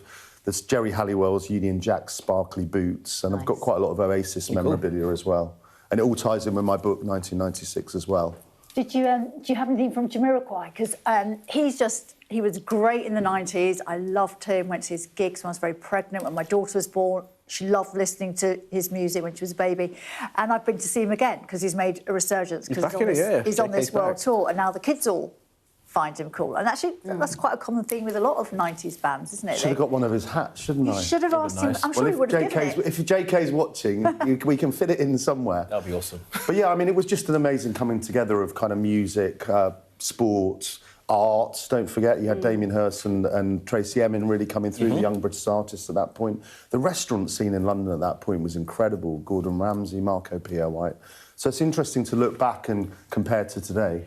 And there's definitely... You had... Sorry, Lee. You had your column as well. And did you find that, you know, the artists were much more accessible, even though they were super, super famous? So I remember being a reporter and covering football and covering the Battle of the Bands, where Blur and Pulp and Jamiroquai were all playing. We could just rock up with a microphone. Six tournament, yeah. Yeah, and we could just rock up and talk to anyone. I was sitting there talking to JK or Blur or Pulp, whatever. There was no security or anything like that. That's what I talk about quite a lot in the book, actually, is that, you know, you could go out in Camden and you'd bump into Blur and you'd bump into Pulp, and, you know, they weren't media trained, they weren't surrounded by security and press officers. So you're right. I mean, I was kind of interviewing Madonna, Oasis, Paul McCartney, you know, Pulp, all these kind of people at that point, and they just seemed a lot more reachable. Dominic, what do you think about the time? I mean, look, the coolness of it, but there's also, I mean, from my opinion, there's a bit of a weirdness. We had sort of FHM and Loaded. The Sun had Page 3. It's a very different time in the way we looked at sort of sexual politics, and that, I mean, I'm pretty sure we're glad that that is gone. Yes, and I think it's interesting. I've got quite a lot of front pages at the exhibition as well, and it is some of the language, actually. If you remember around Euro 96, there was quite a lot of... You'll remember this, Jackie, with the quite provocative anti-German sort of front pages that the Mirror particularly got scolded Stuart for. Pearce with the helmet on. Yeah. So, and yeah, you look at Loaded magazine, and some of the language in that, on the cover of that magazine, is quite shocking. You wouldn't get anywhere near it now. And yes, I mean, Mel B talks to me in the book about this, because obviously she was on the end of quite a lot of misogyny at that point. And she says you can't look at it... You have to look at it holistically. You can't look at it as it was all great. It's actually quite funny. The other day I was trying to explain the Page 3 culture to my 24-year-old son, and he was shocked. I couldn't believe it happened. He said, what? Well, they used to put naked women on Page 3, and I was like, yeah, and they were really famous, and they would be the Love Island celebs of that generation. That's really what it was. And, you know, I mean, a lot of those, you know, like Katie Price, I mean, she's had an incredible career, ups and downs, obviously, but I mean, it was quite... It did jettison quite a lot of young women to fame. I mean, obviously, Samantha Fox being the first real celebrity one, I think, who ended up becoming a pop star.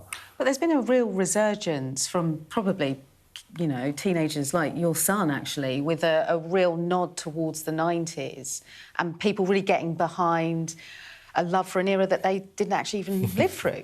What is it about the 90s that people just generate towards? I think it was pre-internet, wasn't it? I think 4% of people had internet access in 1996. I remember dialing up. I was 17 years old, and the wait to get onto MSN chat was like, you know, good 5 minutes. Can you imagine that? If your mum picked up the phone, so a simpler time. A simpler time, but the song, I mean, the music was great at that point, whether you're talking... I mean, some of the records that came out in 96, you had the Prodigy Firestarter, they had 2 number ones in 1996. You had, obviously, all the Oasis stuff. You had Born Slippy from the Train Spotting soundtrack, which was released that year as well. So you've got all this kind George Michael. Yeah, George... Pomp. Yeah, well, I think Fast Love was number 1 that year. So you had to... But it was cool. It wasn't mutually exclusive. It was kind of everyone's... And was it a sort of a deliberate rejection of the how many years it was of Conservative rule before that sort of the 96 and 97 election? I think so, and I think if you look at the politics felt very, very grey before Tony Blair came along, and we're talking about John Major, if you remember on Spitting Image, was completely grey with a blue tie, and it really did feel more of a black and white era, and I didn't think those politicians really spoke for me as a kind of young man who just moved to London. And Blair was elected. I mean, I have interviewed Tony Blair for the book, which is really interesting, his perspective. But, you know, we felt we were changing the world at that point. Do you feel it's been lost? Is the opportunity gone? I mean, the memories are great, but... Well, this is a question that I ask, is that could something like that happen again? And I'm not sure that it can, because I just think that, you know, there was a real zeitgeist then. I'm not really sure what the zeitgeist is now, because everyone's got their own curated world and metaverse when they're being served things that they want to see. So I'm not sure... You know, The Sun was selling 4.8 million copies some days in 1996, which is incredible. So the kind of... If it got behind a movement like Britpop, you know, it could make a real difference. Did you... you interviewed them all. Did you have a favourite? Was you know, when you went home, you thought, I'm going to put on a CD. What am I going to... Do you know what they were, CD? Do you know what they were? Of course I do. I'm going to put... What would you put on?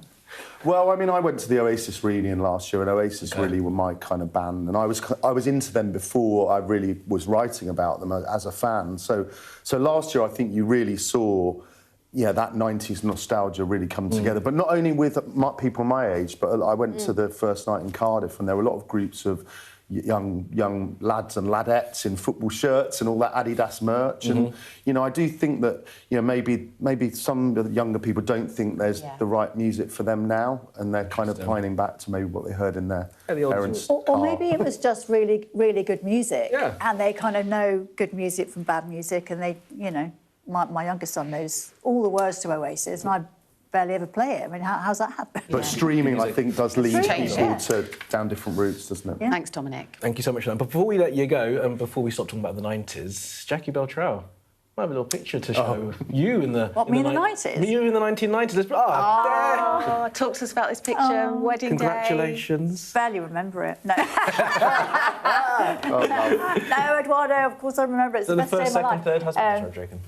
It's my current and only husband.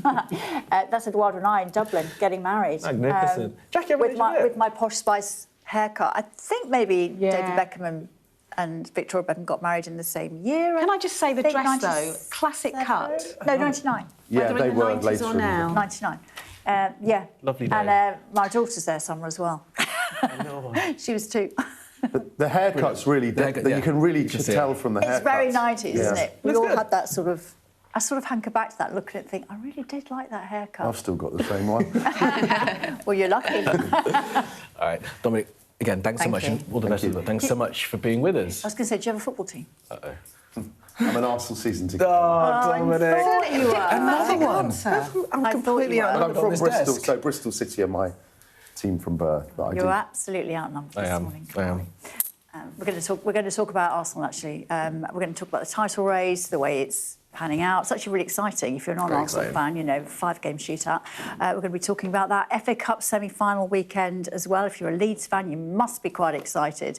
And the NFL draft, if you don't know what that is, we'll explain all after this.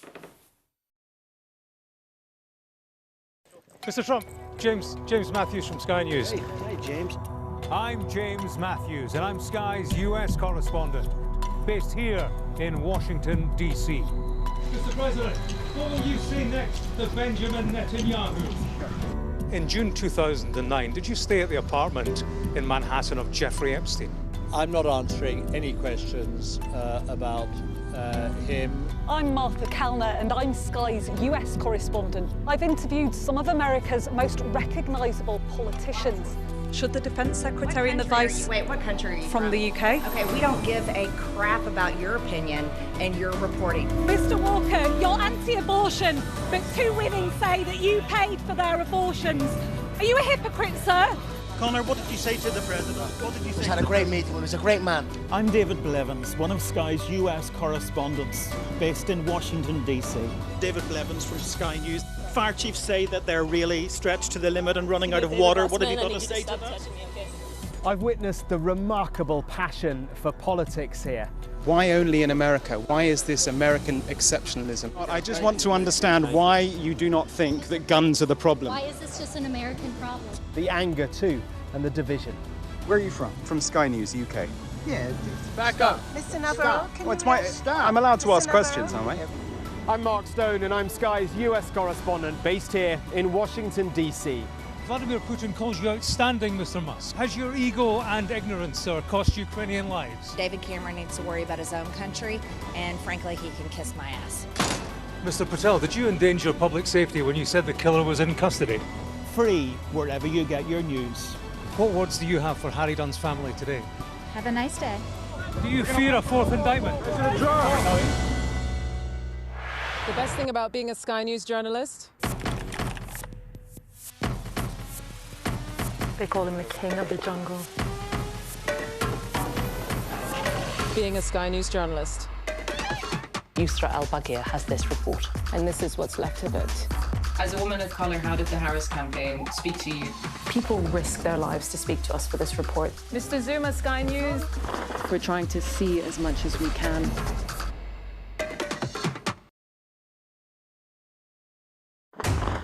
We're trying to see as much as we can. We're in an area that's just been reclaimed.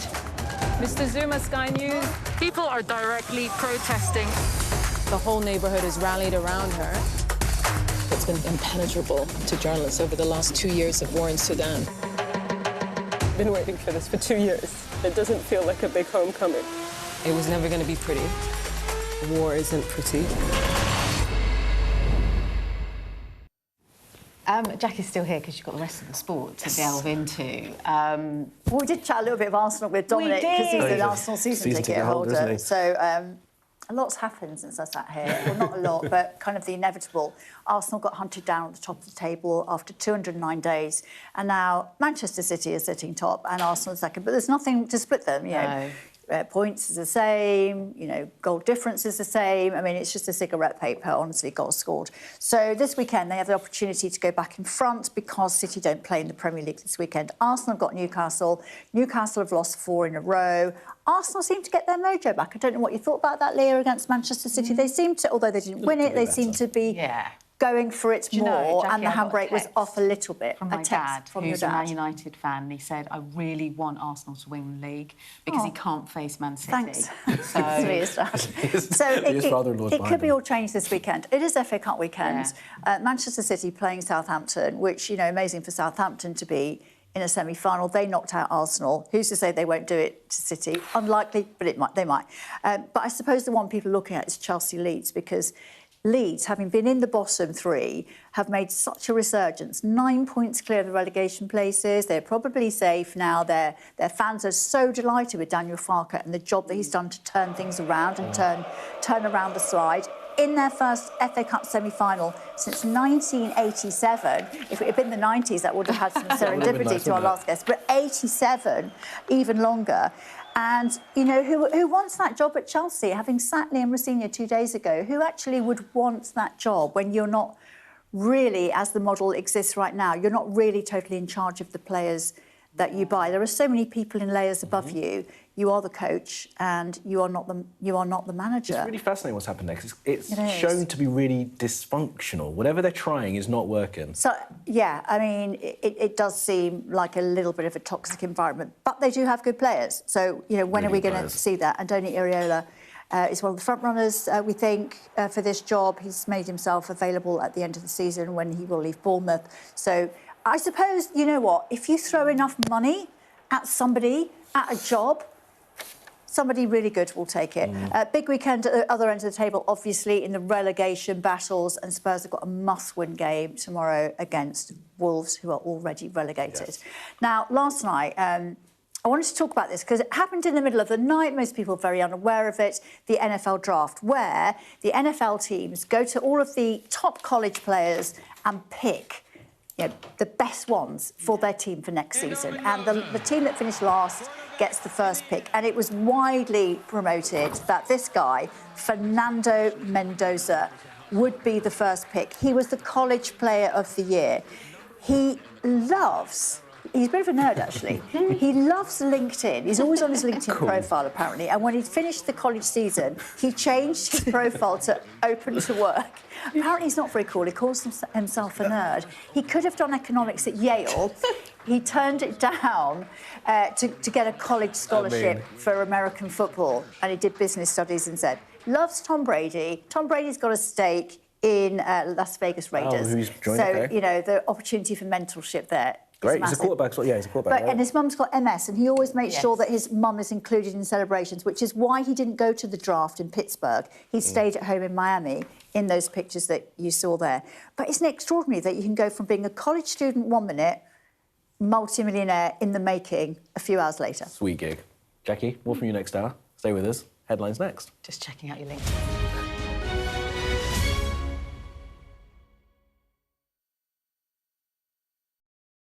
What's the best thing about being a Sky News presenter?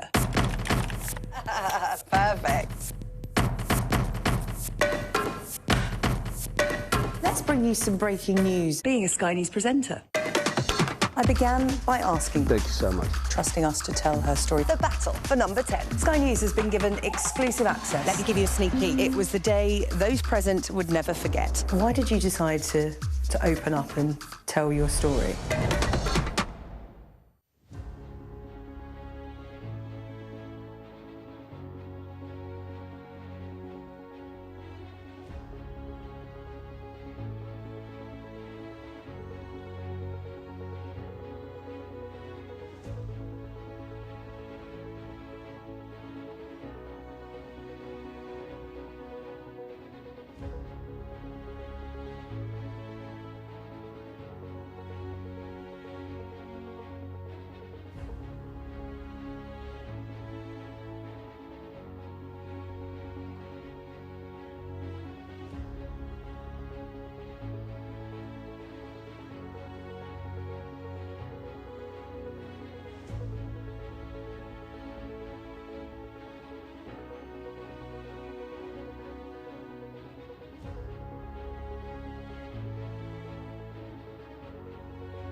Hello then, a very good morning to you. It is 9 a.m. and this is Mornings here on Sky News. I'm Kamali. And I'm Leah. Thanks for starting your day with us. This is how things are looking.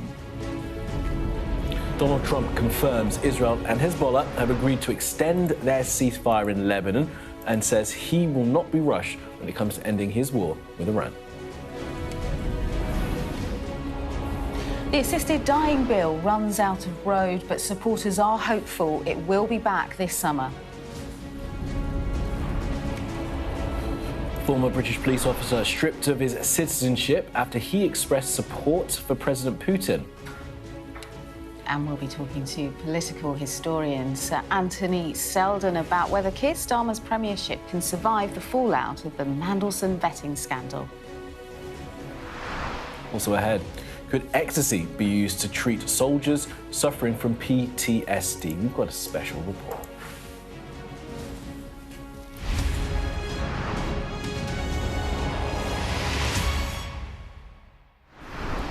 Hello, good morning, and thank you for being with us. Donald Trump has said that the fragile ceasefire between Israel and Hezbollah in Lebanon is to be extended by 3 weeks. Yeah, the decision came following talks between ambassadors from Israel and Lebanon at the White House, but crucially without Hezbollah leaders who opposed the talks. Yeah, Trump also admitted that Americans will pay more for their fuel for a little while as the Strait of Hormuz remains closed and oil prices remain high, but he's insisted that he has all the time in the world to make a deal to end his war. Here he is speaking.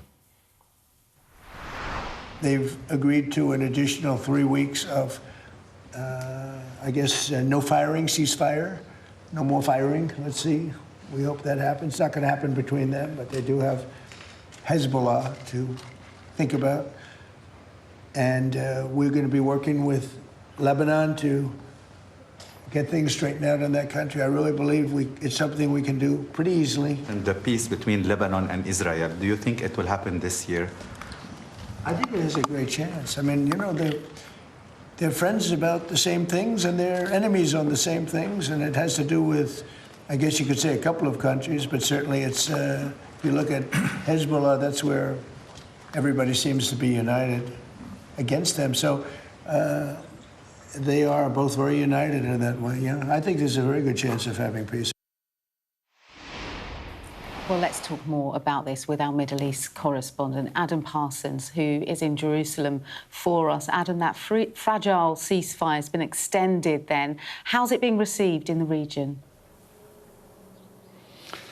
Well, I think, first of all, we should say the ceasefire is between Israel and Lebanon, and that's the complexity, because within the midst of this, you have Hezbollah, funded by Iran and hugely popular within the Shia community, although that popularity is slightly to fall. But Hezbollah is heavily armed political group, military group.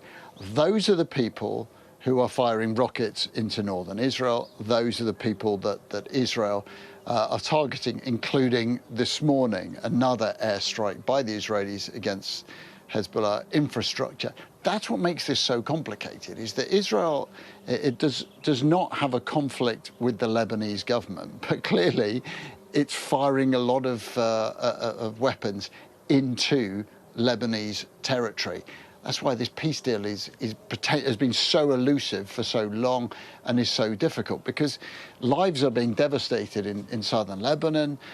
Villages, towns are being destroyed and indeed occupied by Israeli troops who've created this buffer zone out of what they say is this fear of further attacks by Hezbollah. So that's the context of this meeting, which involved the Israeli and Lebanese ambassadors in America, and also the American ambassadors in those two countries who came into DC. And right at the start of it, Donald Trump comes in and says, well, we've extended the ceasefire for 3 weeks. Now, once again, this is Donald Trump trying to buy himself time and trying to effectively say, if we have an optimistic mindset about this, we can do something. And to an extent, he is potentially carving a new path. He is talking about inviting the leaders of Lebanon and Israel to a face-to-face meeting in Washington. That would be a huge step forward. He didn't actually seem to know that there was a Lebanese law that would, in fact, outlaw a meeting such as that. And then he said, well,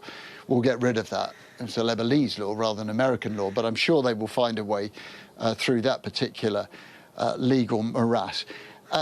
So if we have that meeting, that could be potentially significant. But this will be a very, very difficult peace deal to come up with, because Hezbollah are not involved in these negotiations.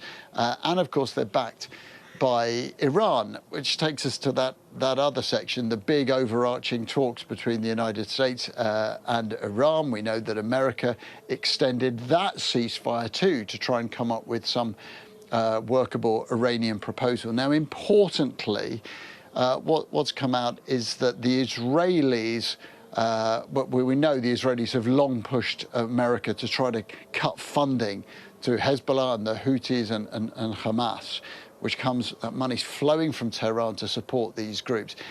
Donald Trump yesterday saying that cutting funding to Hezbollah would be part of any peace plan that he draws up with Iran. And that will be music to the ears of people here in Israel. But there are so many caveats around this, not least, where are these talks with Iran? Nothing's going on at the moment. Where are the talks with Lebanon? Well, the ambassadorial level, that certainly happened, but nothing substantive is coming out of that other than an extension of these ceasefires. So at the moment, you have this kind of uneasy peace, lots of aspirations, lots of people saying they want things to happen. But remember that Israel's military campaign against Lebanon resulted in probably the best part of 2,500 people being killed, vast numbers being displaced, humanitarian crisis in that country. And the war involving Iran, well, we know just how draining that has been for Iran, for the United States, for Israel. Donald Trump certainly expressing yesterday the assessment of many, which is that Iran is now rebuilding itself in the expectation, or certainly preparing itself for a resumption of hostilities. So although we have peace at the moment, it still, to an extent, just means like an interruption in war. I don't think there's anyone in this region who would put a lot of money that neither of these conflicts is about to resume. It's just that for the moment, we have a space for negotiations and for diplomacy. The question is that opportunity going to be grasped? All right, Adam, for now, in Jerusalem, thank you for that. We'll have more calls from Adam and our teams across the regions. They keep a close eye on the situation following the US-Israel war on Iran. Now, Israel has once again been accused of targeting journalists after the death of a reporter who was working in southern Lebanon. Amal Khalil, who worked for Al Akbar newspaper, was killed on Wednesday. She was apparently targeted because she was in one of several vehicles which moved into the Israeli-occupied zone. Now, Israel has said it's investigating the strikes and denies targeting rescue efforts. Our international correspondent, Diana Magnay, reports.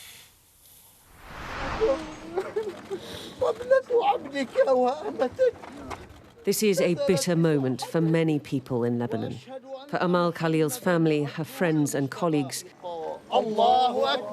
but also for all those who had followed her journalism over the years. Hundreds coming to pay their respects at her funeral,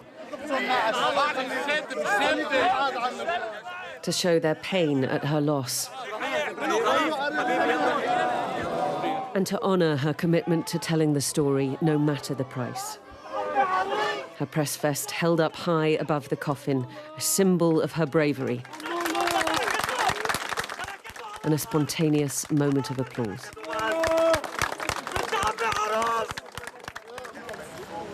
Earlier in Beirut, fellow journalists, media from around the world, gathered to protest the killing of one of their own by Israeli forces. She was the voice of the South, really. She was telling us about the stories of the communities. She went where a lot of people were too afraid to go. We lost a beautiful human being We lost a very important woman for us, but we also lost a source of accurate information and reliable information on the suffering in the south and on violations and on war crimes. Do you think that Israel deliberately targeted her? Yes, absolutely, because she was threatened lots of times from the very first in October when they started in Gaza.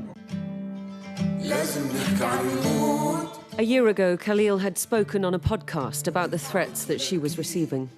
تلقيت استهداف مباشر على هاتفي من الموساد من الإسرائيليين. I received direct threats on my phone from Mossad and the Israelis. They threatened me with death threats, literally saying, "We will separate your head from your shoulders if you do not leave the south." Khalil and a journalist colleague, Zainab Faraj, had been driving near Al-Tiri, currently under Israeli occupation. The vehicle in front came under attack, and the women took cover in a nearby building, alerting contacts to their location. Then that building was hit by an airstrike. Faraj was rescued, severely injured. There was a ceasefire. That's what we were told. We were told there was an army up there. The emergency teams then came under fire. It took several hours for them to secure access to the site, and by the time they found her, Khalil was dead. The deliberate targeting of journalists is a war crime. Israel says that it doesn't target the media, but the numbers tell a different story. Look at Gaza. More than 200 Palestinian journalists have been killed there since October the 7th, according to the Committee to Protect Journalists. And the numbers are rising in Lebanon too. The IDF says it is reviewing the incident and that it believes that the vehicles posed an imminent threat. You won't find anyone here who believes that. Nor will you find anyone who believes that Israel will ever be held accountable. Diana Magnay, Sky News in Bezeria, Lebanon. Okay, to the war in Ukraine now. And during a surprise visit to Kyiv, Prince Harry urged the US to honour its obligations in the conflict, saying this is a moment for American leadership. Yeah, but that didn't go down well with Donald Trump, who responded saying that Harry is not speaking for the UK. Here's a bit of it. Prince Harry? Yes, sir. How's he doing? How's his wife? Please give her my regards, okay? No, I don't know. I know one thing. Prince Harry is not speaking for the UK, that's for sure. I think I'm speaking for the UK more than Prince Harry. But I appreciate his advice very much. Would you have great invited advice. To the dinner and to the state visit? Well, I look forward to the dinner. We're having King Charles come. He's a friend of mine. We're really looking forward to it. We've spoken, and we're going to have a great time. I tell you, if I had that ballroom built, it would be full. I wish we had more seats. Well, it'll just be interesting, won't it, to see whether that royal visit will make any difference in the pressurised relationship, the strained relationship with Sir Keir Starmer? He seemed to suggest that yesterday when he was asked by a journalist whether or not it could sort of mend relationships with Number 10 and with the UK government. He said it could. The fact that he's going to meet with King Charles. Do you remember when Keir Starmer handed over that letter to Donald Trump? He was delighted and thrilled, but since then it's like he's forgotten what's on the table there. And I think the sort of criticism of Harry and talking about his wife as well, it's really not befitting the office, really, but it's just typical Donald Trump. If he's criticised in any way, shape or form, I don't think Prince Harry even used his name. Yeah. He decides to punch back. He says a lot. That was quite tepid. He does say a lot. We'll move on, shall we? Let's do. A former British Army chief has told Sky News the government must change the law on the party drug MDMA. It's commonly known as ecstasy. This is ahead of a trial using it to treat soldiers with PTSD. Yeah, our science correspondent Thomas Moore has spoken to some veterans involved in the trial and asked how we could help them with their trauma. Here's his report. Were it not for his dog, Tom would struggle to leave the house. Touch. Good girl. Touch. Yes. 14 years ago, he was shot while serving with the army in Afghanistan. He lost 5.5 pints of blood. But while surgery patched up his physical injuries, he was left with post-traumatic stress disorder. Despite counselling, he suffers flashbacks and intense anxiety. I was waking up with a person in the room holding a rifle, sort of pointing at me, but his face was blurry. In September last year, I ended up breaking my wrist because I tried fighting the person that was in the room and I punched a wall. So I broke my wrist in 2 places.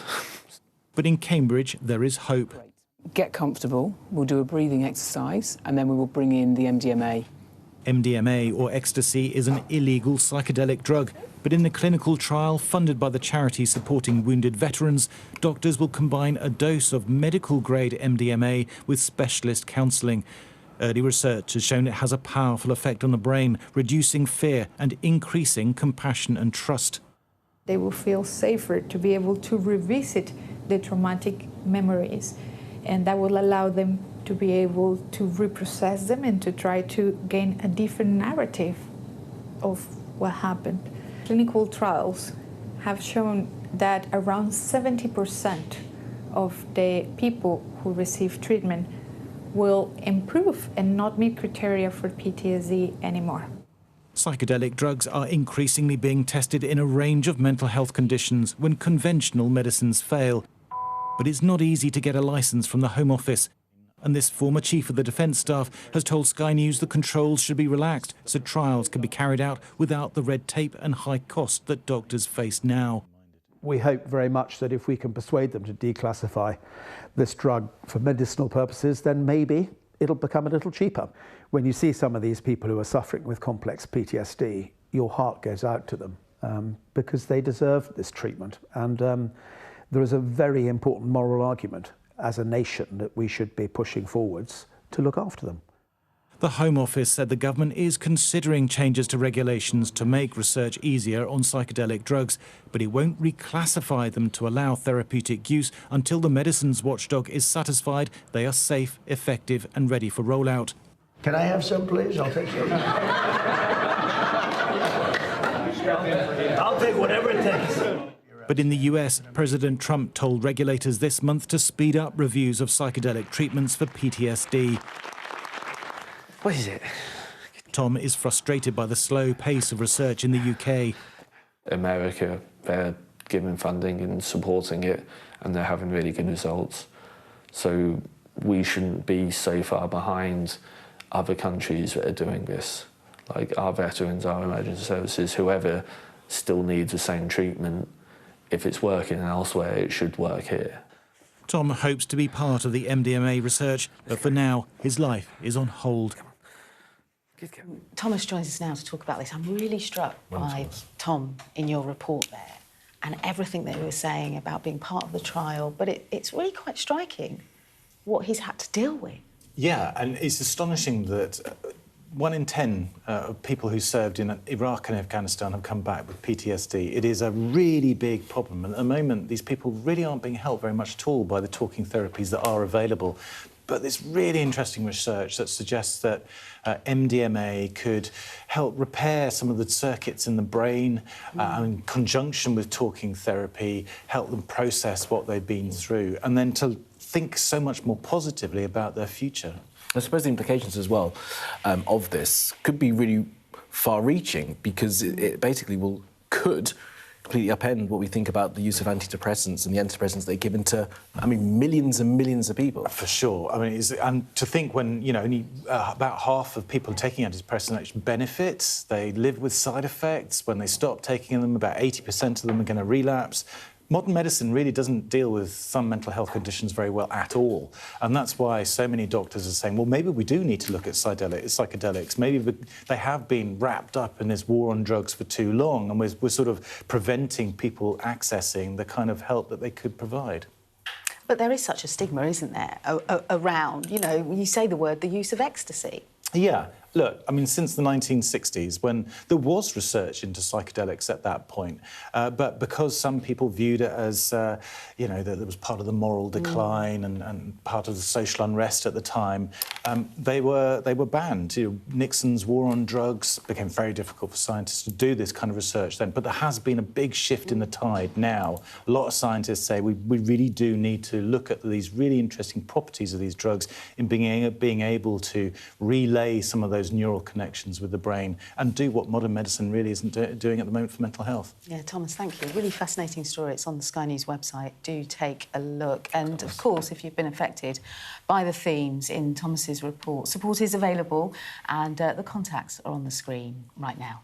Yeah. All right, well, let's get the views of the Conservatives. Now, I'm pleased to say we're joined by Party Chair Kevin Hollinrake. Kevin, morning to you. Thank you so much. Plenty to talk about. I wonder if just response to what we heard from Thomas's report and that sort of idea of expanding the use of MDMA to help veterans suffering from PTSD. Well, I haven't read the report, and I only got the last piece of this particular item, but listen, of course, people with PTSD, particularly our service personnel who've done a wonderful job for us, we've got to support them any way we can. I know one thing we have to do in terms of people with mental health conditions is get them back to work principally, which is why we've got a plan to reform welfare, because I think people's mental health tends to improve when you're in a place of work. So there'll be different courses of treatment for different individuals in different circumstances. Where you've got serious cases like that, of course, you've got to make sure we're using best practice.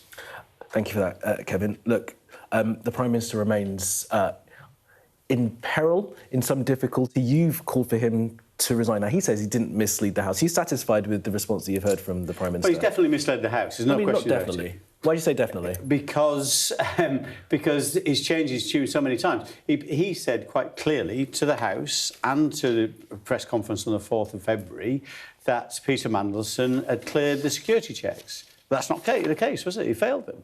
So how can you say he's not misled the House? But he didn't know. But OK, you might say he's unintentionally misled the House. And I'm not saying he's intentionally misled it, although there are people who might say he has. But there's no doubt, in my view, he's misled the House. Now, there are only two things that could happen. Either one, he has lied, so he's done it intentionally, or he's done it unintentionally because he's clueless about the actual circumstances. So he's been recklessly negligent in terms of his handling of this crisis.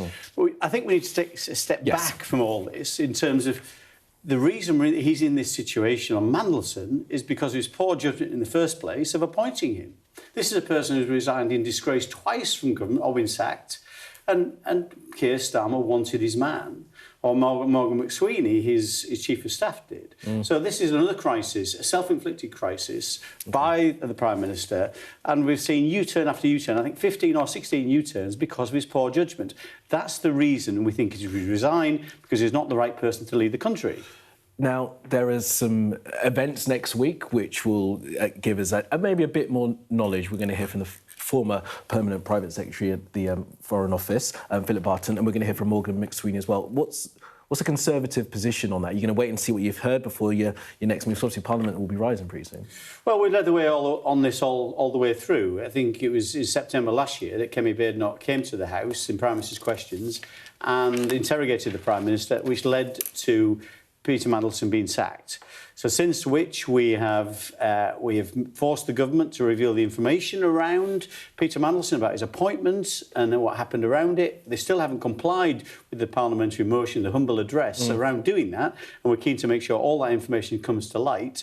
But as more information does come to light, such as next week with Philip Barton, as you say, Morgan McSweeney giving evidence, then we'll judge the situation as it occurs. So, but I think it's fair to say the Prime Minister is in serious trouble over this. We think he will resign sooner or later. Not just because of this. Ultimately, you resign in politics from that position because you lose the confidence of your own side. Right. And I think increasingly you're seeing people like Graham Stringer, Jonathan Brash, Sarah Champion have questioned the ability of the Prime Minister to govern this country. And I think at that point in time, your time is near to the end. Right, well, you've had a good go at them. Let's move on to another topic now, if you don't mind. Today, the time for the assisted dying bill to get through the Lords has run out. We heard from Kim Leadbitter a little earlier, I don't know if you saw that interview, expressing how disappointed she is. What's your voting record on this, and where do you stand on where we are now? Well, I'm with the 80% of the general public when asked whether I'm in favour of a choice when it comes near the end of your life, when you've got a diagnosis, which means you may be facing a difficult death, that you should be able to make a choice within that last 6 months of your life as diagnosed.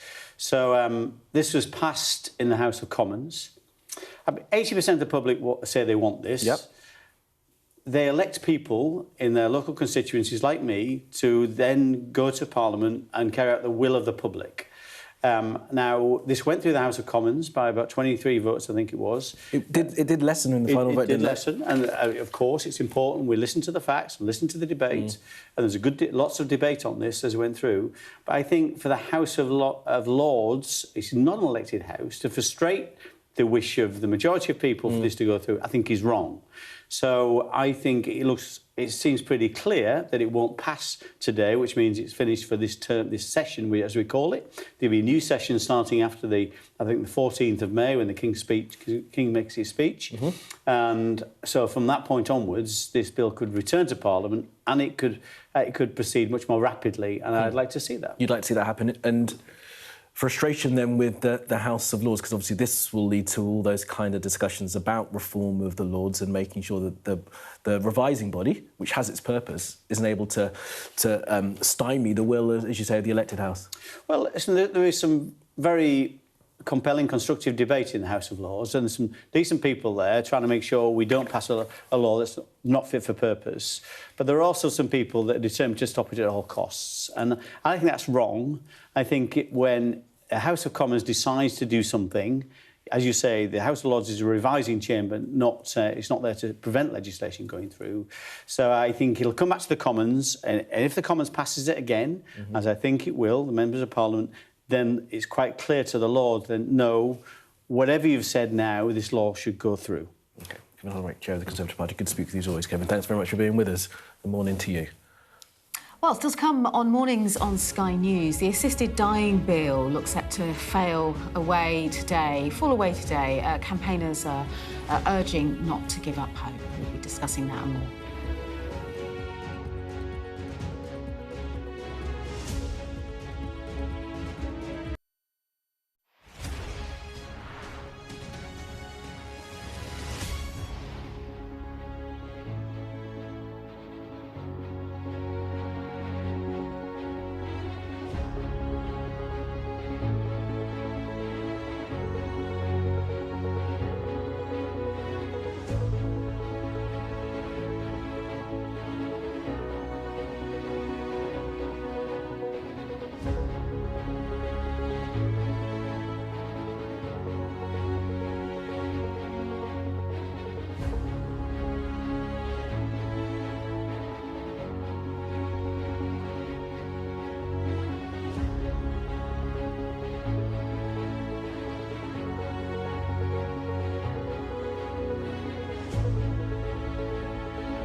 I urge you not to look away. If Hamas hands the hostages over, they will end this conflict. The world has been watching. Good to see you again. How are you? Did she say how he was? The conditions are awful. The jets were ordered to come back. Historic day here today. How will you respond if India does launch airstrikes? They'll be all out to war. I'm just going to put some body armor on. I'm Yalda Hakim. The best thing about being a Sky News journalist... Hi, darling. Beth Rigby, Sky News. ...is being a Sky News journalist. You said to people, I'm not coming back for more, but you have come back for more. Well, let's kick off and make a statement. What can our Prime Minister say to you to not impose tariffs? He's coming out! What more do you need? Now, the time to pass the assisted dying bill officially runs out today, almost 70 months after MPs first voted in favour of it. Yeah, MPs passed the private members' bill last June, but it stalled in the House of Lords. But there's no further debate time before the parliamentary session ends next week. Right, let's bring in our health correspondent, Ashish Joshi, who's out in Westminster, where there is a protest. Ashish, good morning to you. We heard from Kim Ledbetter just a little while ago expressing her disappointment and her support for those who wanted this bill to pass. What's the sense you're getting from those there?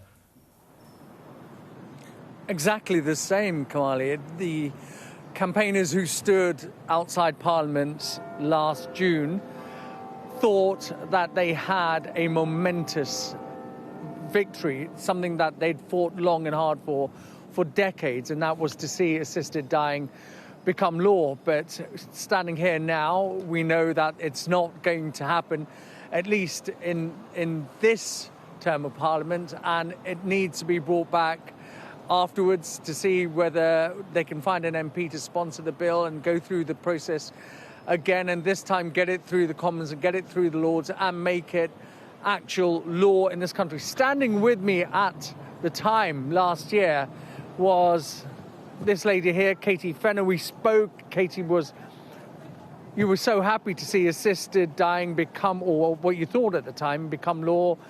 And we told your story. Your mother, Alison, died of motor neuron.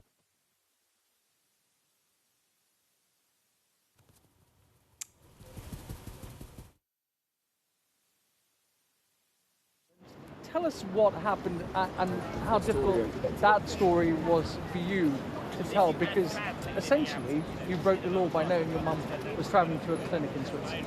Yes, she told us of her decision a few months before she wanted to go, and it was absolutely her decision, so we supported that, and she wanted to ensure that she did not have a difficult death. So because it was my mum's decision, I decided to support it right through to the end, because that's what she wanted. How are you feeling today about the bill effectively running out of time and having to go through the whole process again?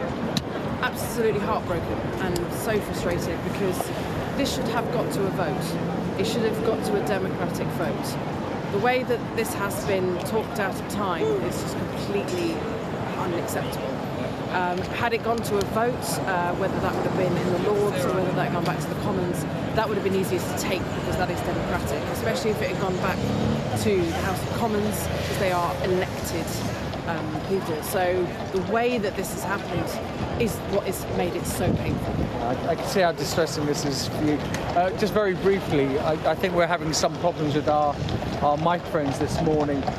Are you confident that it can be brought back in the next term of Parliament and you will get what you've been fighting for so many years? I know there are a lot of MPs that are very passionate about wanting to take this bill on if it's drawn out of a ballot for the MP private members bill. I know that there are lots of plans to make sure that it comes back in the next parliamentary session in order for us to try, and we are not going away. This cause is not going away. All they've done is delay it, which has a human cost, because there are lives being lost in awful circumstances, but we are not going away with this cause. Katie, thank you, and apologies again for the issues with our microphone, but you heard it there from Katie. Delayed, but not going away. This is a fight that they promised they will continue fighting. Right, Ashish, for now, thank you so much for that, and thank you, Katie, for speaking to us. Well, still to come on Mornings on Sky News, can the Prime Minister survive the Mandelson scandal? We'll speak to political historian Sir Anthony Seldon. That's coming up next.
It's been another difficult week for the Prime Minister, with the continuing row over his appointment of Peter Mandelson as US Ambassador. Sir Keir Starmer insists he's put the matter to bed, but all the major political parties say it's time for him to resign, and even some of his own MPs feel the same way. So the big question is, can the PM survive this scandal? One person who may well at least offers a very well-informed opinion about that is the political historian, Sir Anthony Seldon. Sir Anthony, thanks very much for being with us. First up, where do you rank the Prime Minister's peril in terms of Prime Ministers in trouble? So, bad. I mean, not terrible. There's nothing particularly... I mean, the whole Mandelson affair, the connection with Epstein, it's all unspeakably awful. But there's no actual killer smoking gun attached to him on this. I think it's more a question of just the accumulation of this on top of all the U-turns, all the unsuccessful appointments, a whole series of unsuccessful appointments, and inability to get on top of policy. So I think this is more likely to be known as a final straw. The final straw itself is more likely to be the May local election results, if indeed they go badly.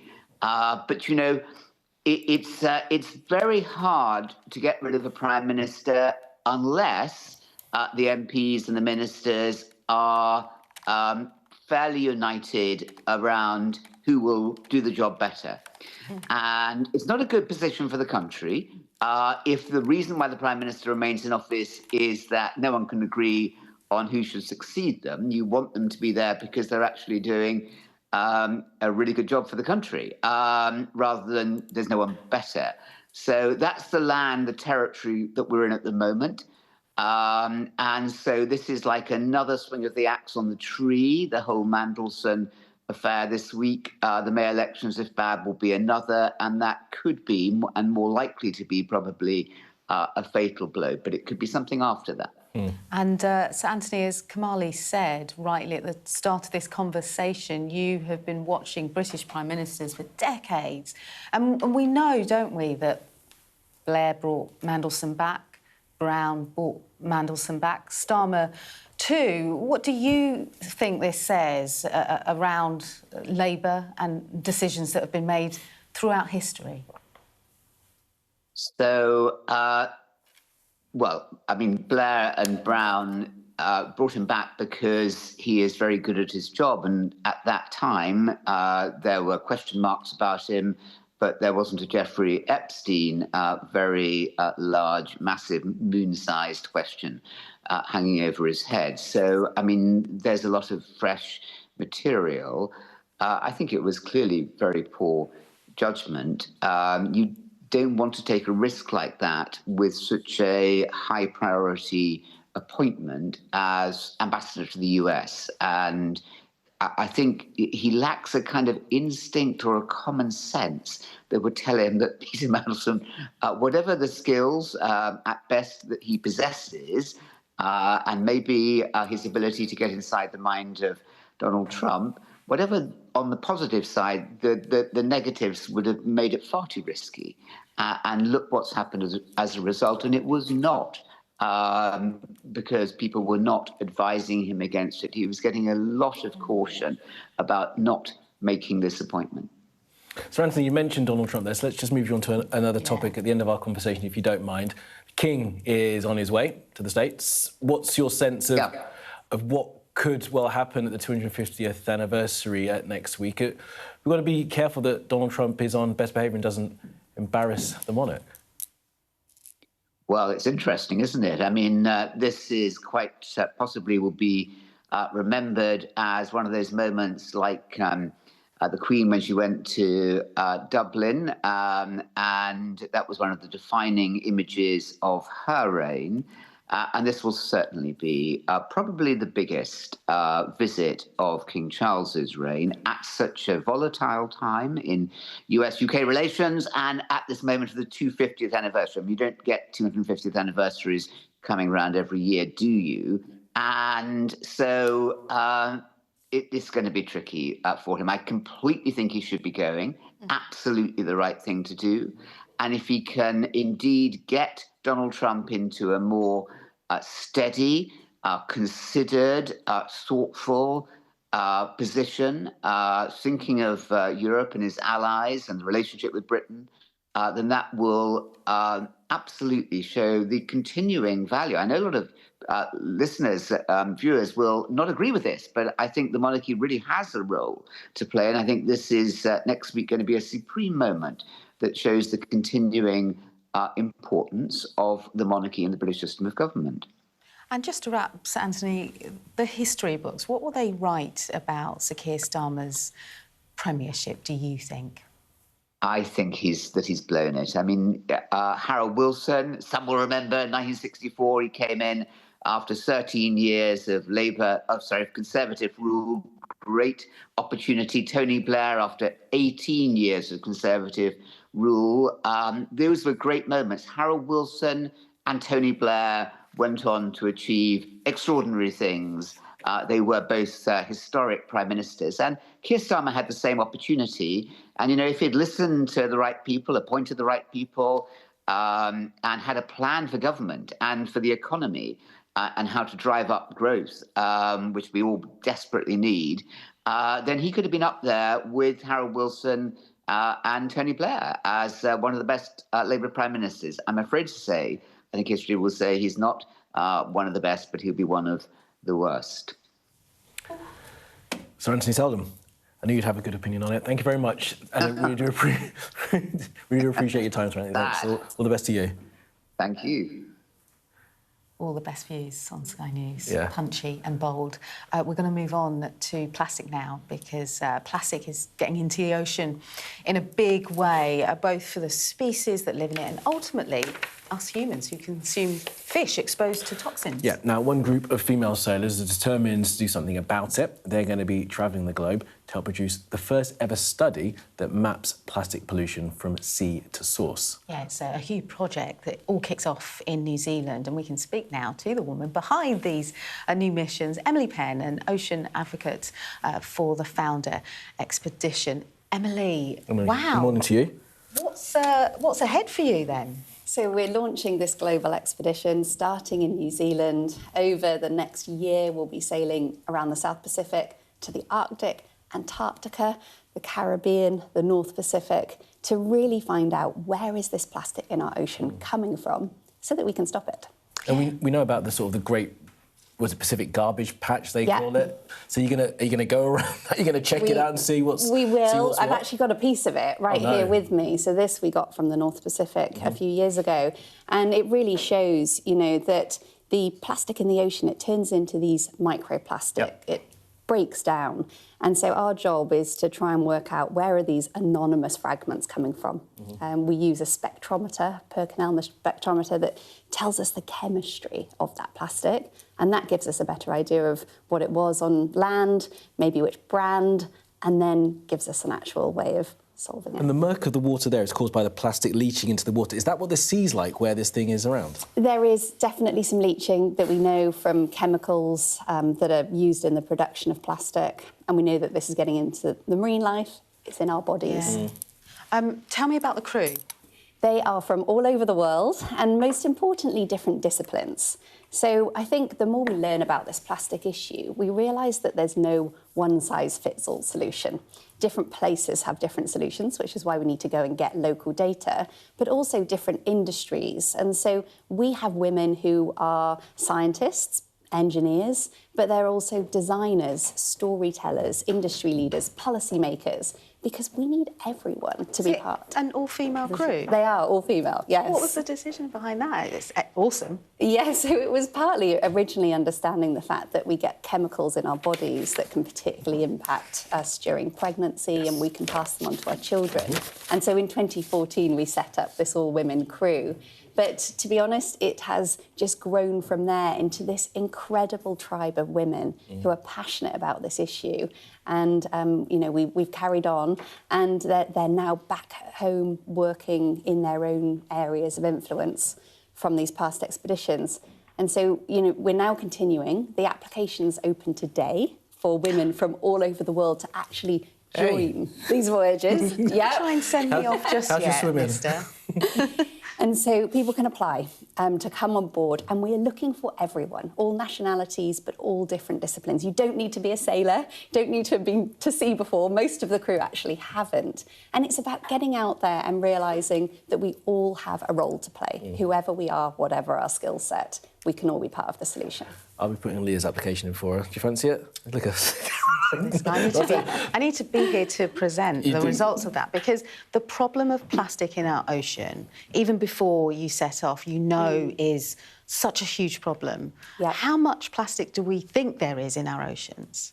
So the data over the years, it's actually gone from 5 trillion fragments in 2014 to 171 trillion fragments in 2023. That's a crazy number.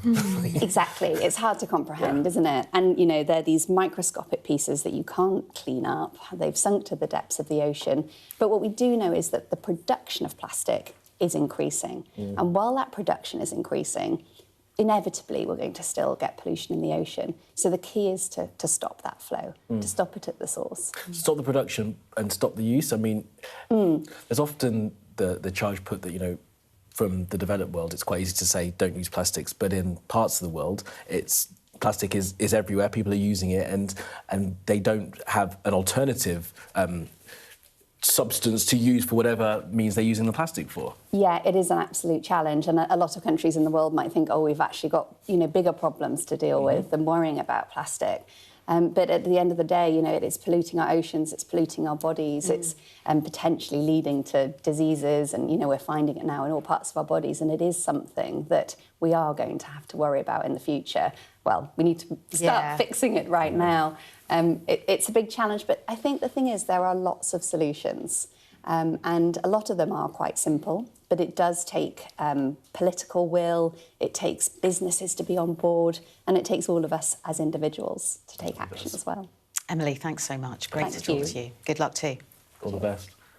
I'm not going to send in an application while you're here. Oh, my We'll keep you with us. Jackie, application for the voyage? He's trying to send us off. Why? Come on. No. Terrible. Too seasick. Really? It wouldn't be for me either. Anyway, talking about being seasick. Talk about being seasick. Yeah, I know.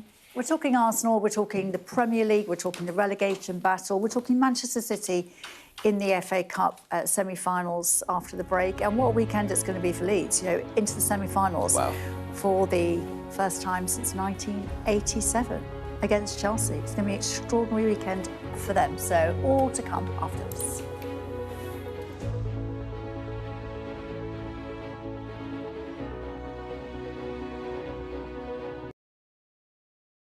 Mr. Trump, James Matthews from Sky News. Hey, James. I'm James Matthews, and I'm Sky's US correspondent, based here in Washington, D.C. Mr. President, what will you say next to Benjamin Netanyahu? In June 2009, did you stay at the apartment in Manhattan of Jeffrey Epstein? I'm not answering any questions about him. I'm Martha Kellner, and I'm Sky's US correspondent. I've interviewed some of America's most recognisable politicians.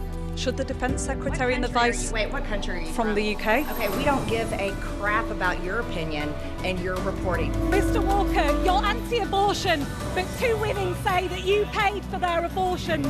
Are you a hypocrite, sir? Connor, what did you say to the President? What did you say? We had a great meeting with him. He's a great man. I'm David Blevins, one of Sky's US correspondents, based in Washington, D.C. David Blevins from Sky News. Fire chiefs say that they're really stretched to the limit and running out of water. What have you got to say to that? I've witnessed the remarkable passion for politics here. Why only in America? Why is this American exceptionalism? I just want to understand why you do not think that guns are the problem. Why is this just an American problem? The anger too, and the division. Where are you from? From Sky News, UK. Yeah. Back up. Mr. Navarro, I'm allowed to ask questions, aren't I? I'm Mark Stone, and I'm Sky's US correspondent, based here in Washington, D.C. Vladimir Putin calls you outstanding, Mr. Musk. Has your ego and ignorance, sir, cost Ukrainian lives? David Cameron needs to worry about his own country, and frankly, he can kiss my ass. Mr. Patel, did you endanger public safety when you said the killer was in custody? Free wherever you get your news. What words do you have for Harry Dunn's family today? Have a nice day. Do you fear a fourth indictment? The best thing about being a Sky News journalist? They call him the king of the jungle. Being a Sky News journalist. Yusra Al-Baghir has this report. And this is what's left of it. As a woman of colour, how did the Harris campaign speak to you? People risk their lives to speak to us for this report. Mr. Zuma, Sky News. We're trying to see as much as we can. What's the best thing about being a Sky News presenter? Perfect. Let's bring you some breaking news. Being a Sky News presenter. I began by asking... Thank you so much. ...trusting us to tell her story. The battle for number 10. Sky News has been given exclusive access. Let me give you a sneak peek. It was the day those present would never forget. Why did you decide to open up and tell your story?